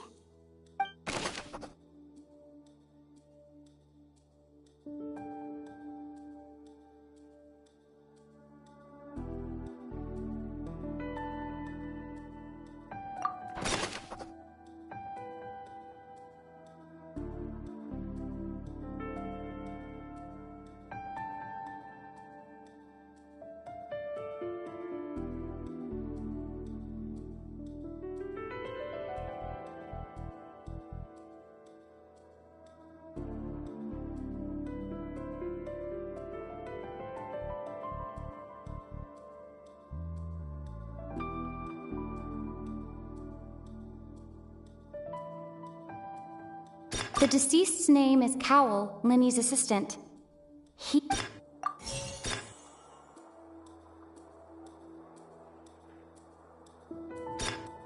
The water from the primordial sea... The water from the primordial sea...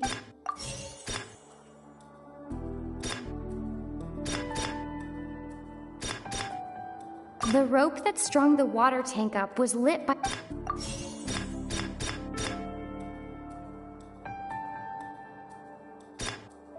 Lynette was in the magic box on stage the entire time. Did she have something to do with this? remember there was something else within the inner layer of that box.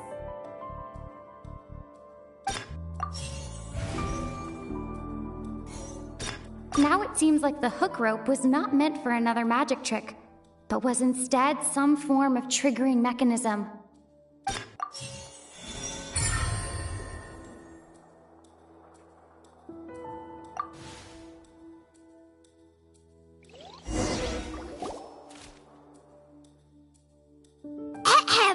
It's Ace Detective Paimon's time to shine again!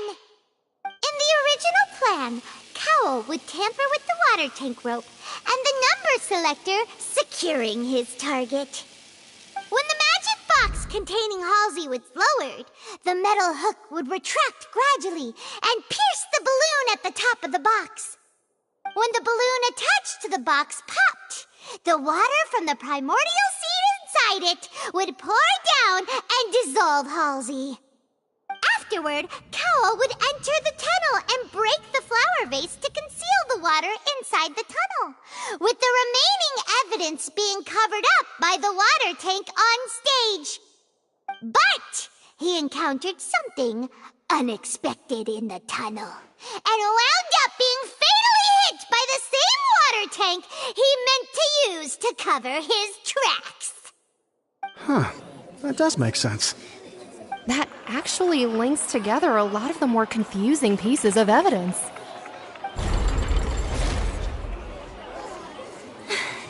Oh dear, what do I do? Even I think they sound convincing now. Have I falsely accused an innocent person? What a humiliation.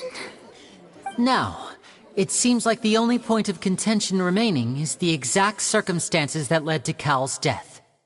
His notes mentioned he had an accomplice who could be related to the situation. On that note, the guards have just contacted me indicating that they uncovered new evidence. I shall now invite him on stage to share it with us.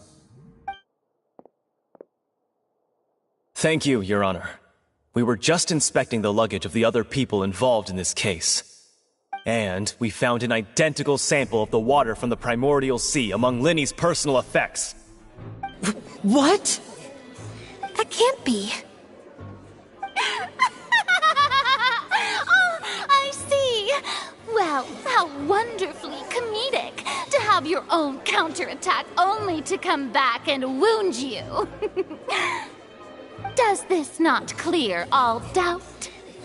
My dear citizens, my loyal audience, allow me to present my reasoning and bring this performance to a swift close.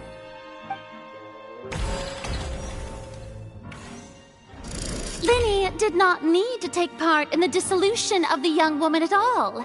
Indeed, he did leave the scene via the vent. Having made modifications to the props beforehand, his accomplice Cowl then caused Halsey to vanish using the water from the primordial sea. But upon his return, in cruel avarice, Linny desired sole credit and prepared to do away with his partner in crime. Ultimately, he knocked Cowl out, and the tool meant to cover the crime up also became a murder weapon. Now, as much as I regret having come to such a viciously straightforward conclusion, it does seem that the famed Fatui is quite the cold-blooded and ruthless organization. Am I right, Mr. Linny? We've used up all the evidence we collected. There's no way for us to make a rebuttal here. Is this the end of the road?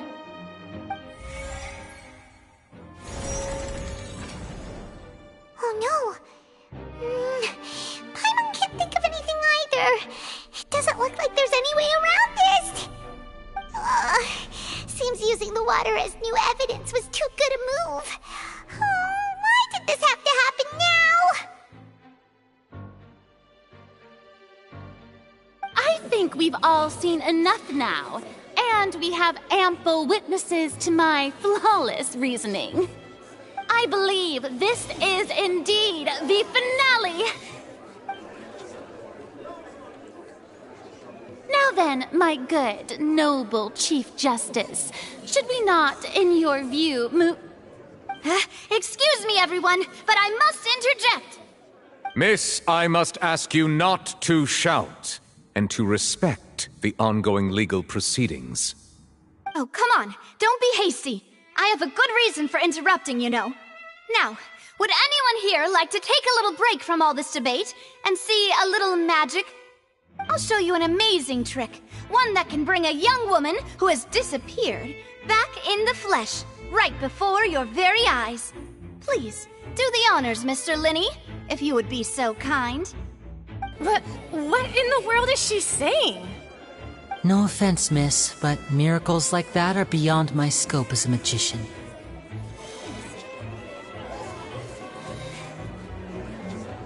Come on now, don't be silly. Magic is all about misdirection, isn't it? It often conceals the truth while presenting a fascinating illusion. But once everyone believes the illusion, can't magic reveal the truth to them once again? And wouldn't such a trick be the most marvelous finale to today's performance? Come on, Lenny and Lynette. Give it another go. Don't worry. Spina di Rosula has made the necessary arrangements on your behalf.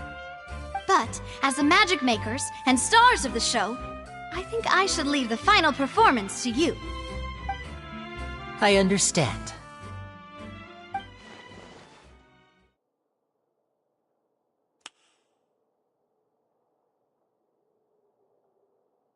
And voila!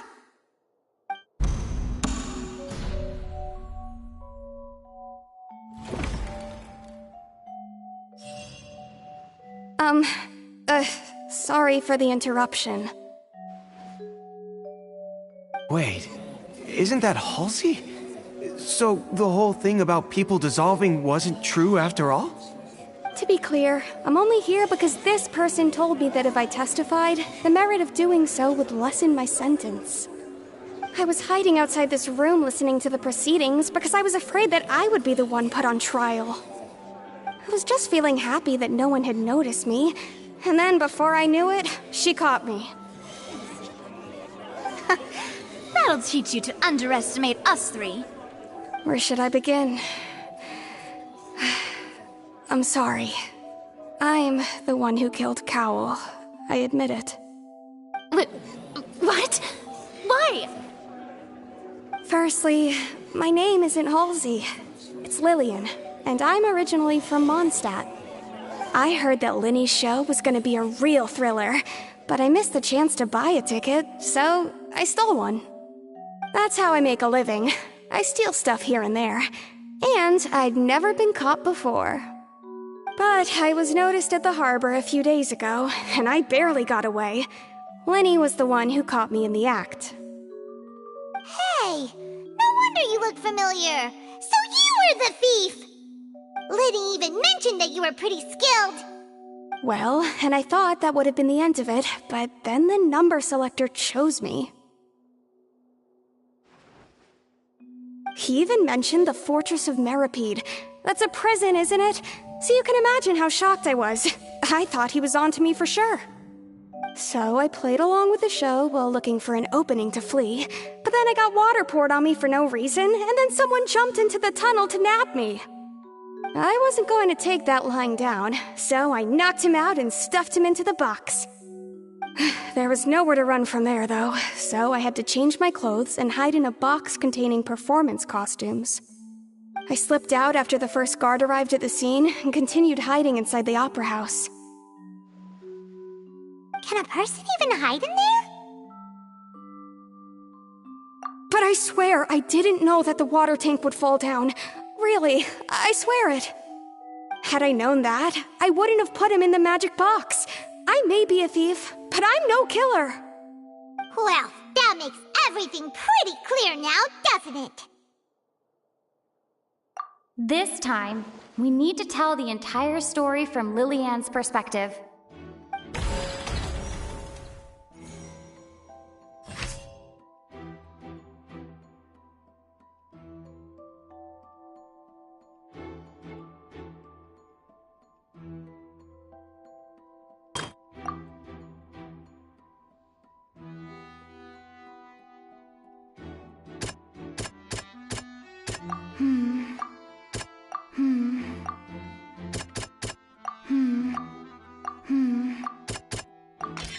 The strange sound wasn't from a fight. It was Lily-Ann's attempt to break out when she was frightened.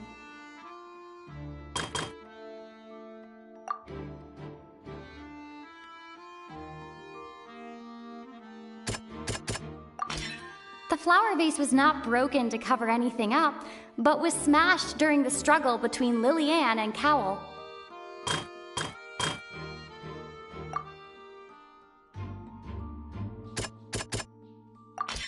Lily-Ann was afraid that she would be recognized if she left, so she changed clothes and hid, biding her time. Just what one might expect of an experienced thief. And it's Ace Detective Paimon time! Having been selected out of the blue, Lily-Ann panicked. Her panic only intensified after she entered the tunnel and had water poured on her head. So she kicked the door open, producing the thud we all heard. Hearing the commotion, Cowell leapt into the tunnel, only to discover that Lily-Ann had not dissolved. He did not know that Lily-Ann was not from Fontaine, but was a thief who made her way in by stealing a ticket. Mistakenly believing that the water from the primordial sea needed time to take effect, he tried to force Lily-Ann back into the box. The two broke the flower vase during the struggle, but Lily-Ann came out on top, knocking Cowell out and putting him in the box. With no way of escaping, she changed her clothes and hid in the costume trunk until the performance ended.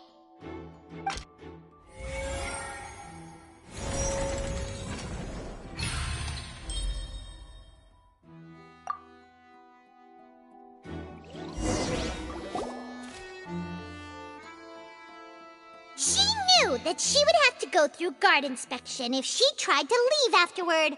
So, she has been trapped in the Opera House these last 2 days.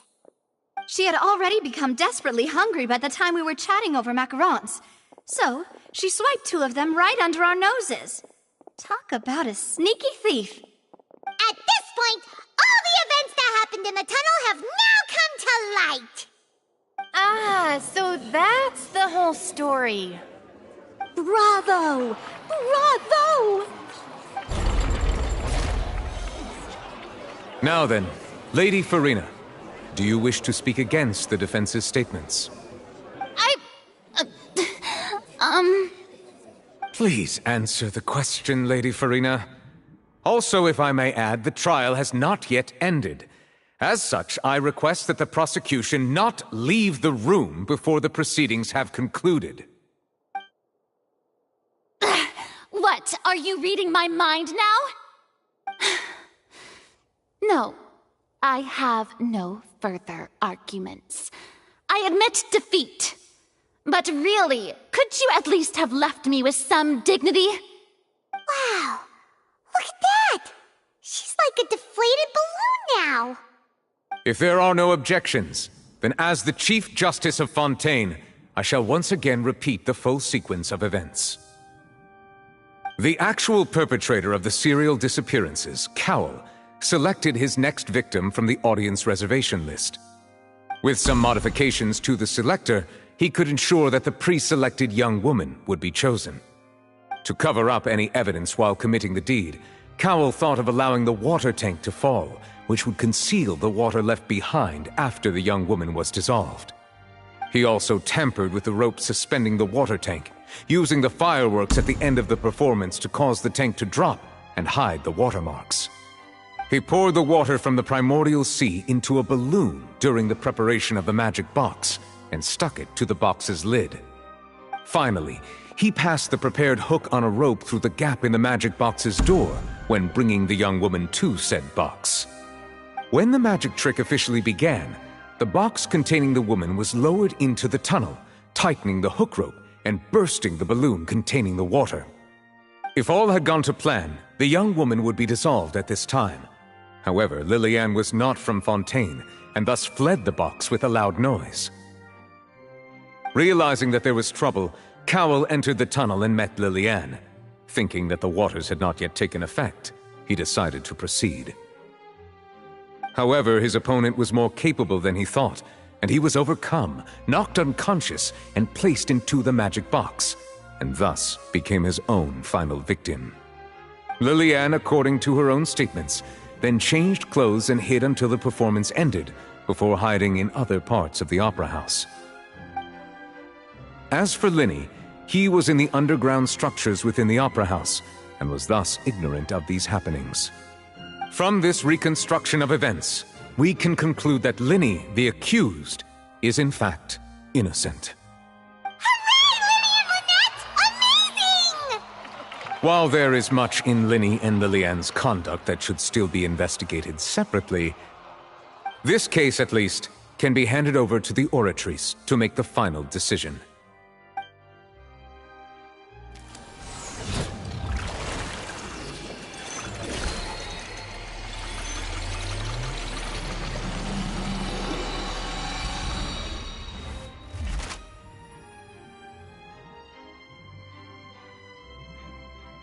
As such, Linny and Lynette are officially declared not guilty.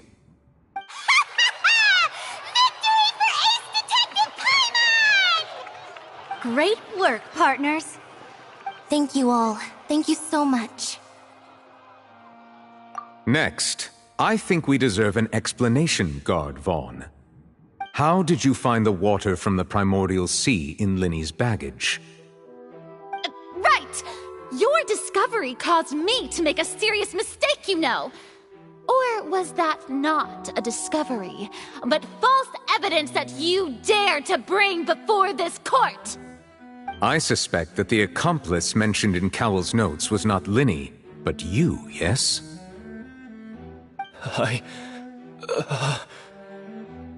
I'm sure you know what you must do to lessen your sentence. Speak quickly! Unless you want to earn yourself a one-way ticket to Coupon Town. I was just following orders.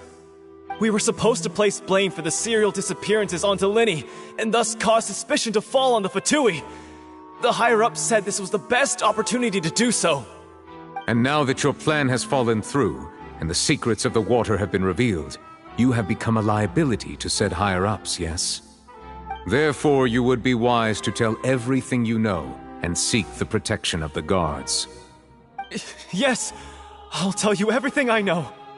Our boss discovered that the water can cause people to dissolve. It can also be made into a potion, which when extremely diluted, can cause people to experience unforgettable exhilaration. We've been in this business for a while now, and have made decent mora off it. The disappearances were also the boss's idea. I mean, this is the boss we're talking about.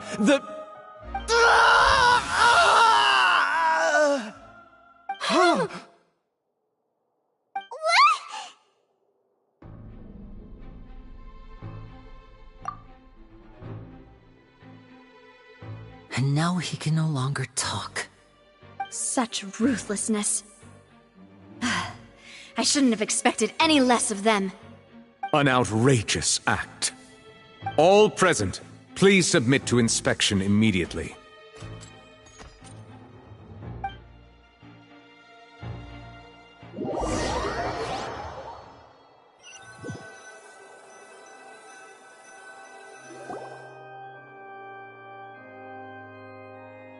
So, we're just going back now? That's true, but... Traveler, Paimon! Please wait.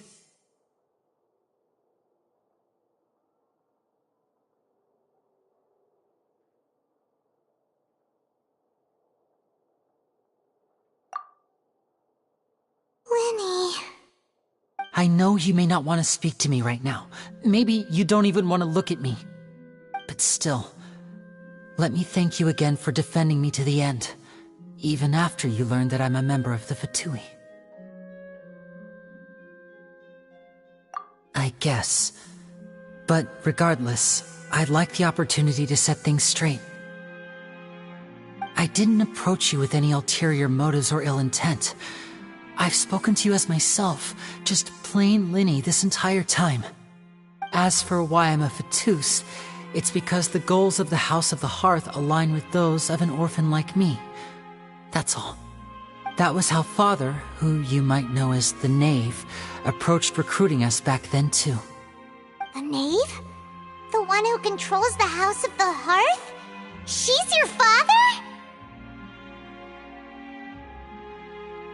That's right. And since we're here, I was wondering, would you mind hearing a story?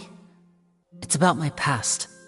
Back when our parents first died, Lynette and I were left wandering the streets. To survive, I took to surreptitiously observing an older street performer who did magic. It took me several days to figure out how he pulled off his amazing tricks. I took my sister through several streets until we found a crowded corner, and we began to perform magic tricks there. To my surprise, we proved to be pretty popular, and we could at least stop worrying about where our next meal would come from for a time. But I didn't want my sister to remain a street rat together with me forever. Before long, an aristocrat came to me and claimed that he wished to take us in after watching my performances. So you went from orphans to nobility just like that? That was how we felt at first too. As if fate was on our side and we could say goodbye to those painful days. But I gradually discovered that while we were called foster children, he was really after my talent for magic tricks. He would constantly take me to all sorts of banquets to garner attention, which he would then use to expand his social circles. That doesn't seem too bad either. Better than roaming the streets at any rate. It took a while for me to realize just how dark his heart really was. After one particular performance at a banquet, I discovered that Lynette was not on the same return vehicle as me. I waited a long time after we returned home, but she did not come back. I went to that noble's bedroom and asked him about her whereabouts. The answer he gave me was, she caught the eye of the most eminent person at the banquet, so I sent her over as a gift. I mean, you'll be able to perform your magic regardless of who your assistant is, yes? Oh no. So he was gonna... But wouldn't Fontaine's laws deal with such people? As far as outsiders are concerned, this is a relationship akin to adoption or foster care, and they have their ways of escaping the eye of the law. I managed to ferret out the location of the mansion of that so-called eminent person and hurried through the night. But by the time I leaped over the walls, avoided the guards, and made my way in, all I saw was the moonlit ground covered in blood, and the knave standing there in the darkness. So, she'd already taken care of that guy. That's right. She had rescued my sister before she could come to any harm, and had even discovered several girls hidden in a basement, all of them orphans. Father, the knave, might have seen something in me, and so she made me an offer. The House of the Hearth welcomes you, for your interests align with ours. Here, none will ever betray you. Indeed, betrayal shall never be permitted here. I was hesitant to trust her. I had just been betrayed by nobles. But she was also quick to destroy the noble who had taken us in at first, giving us back our freedom. Oh, so that's how the two of you joined the House of the Hearth. She has her own plans. She has gained permission from the Tsaritsa to first use the Gnosis's power once she obtains it. She plans to use it to find a way to break the prophecy and save Fontaine. So, she believes in that prophecy too? That's right. The whole House of the Hearth is currently working to combat that crisis. Today's case has also proven that people from Fontaine can indeed dissolve into some sort of water, thus further supporting the prophecy. All of us house members here, Lady Arlecchino herself included, are from Fontaine. We won't give up on defending our homeland. To us orphans, the only connection we have left to this world, apart from our family, is our homeland. So, From small deeds like distributing magic pockets to huge schemes like sealing a gnosis, everything is aimed at dealing with that prophecy. It's all right. I understand. The only thing I can do is relate all this to you. I just hope you can understand that even as a member of the house, I have never stopped making my own decisions, and that I believe what I'm doing is right. If you should need anything at all in the future, feel free to find me. I will do my best to help you, as plain Linny.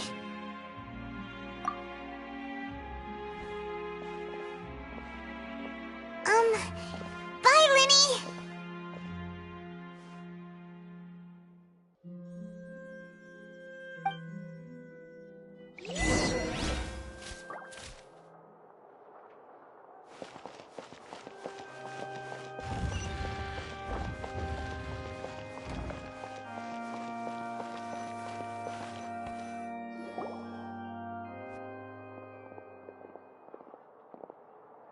Hey there!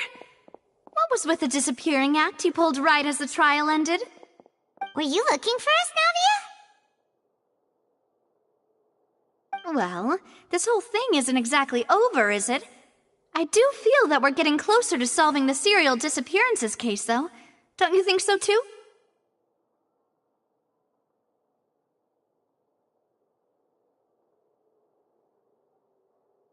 Huh? What's wrong, my dear partner?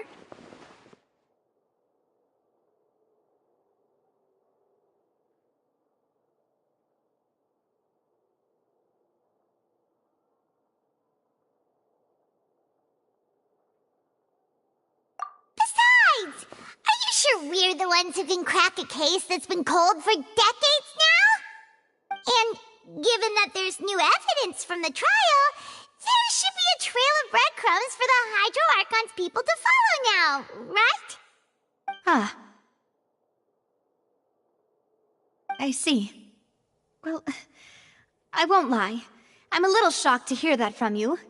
But I suppose you are just travelers who have only arrived in Fontaine after all.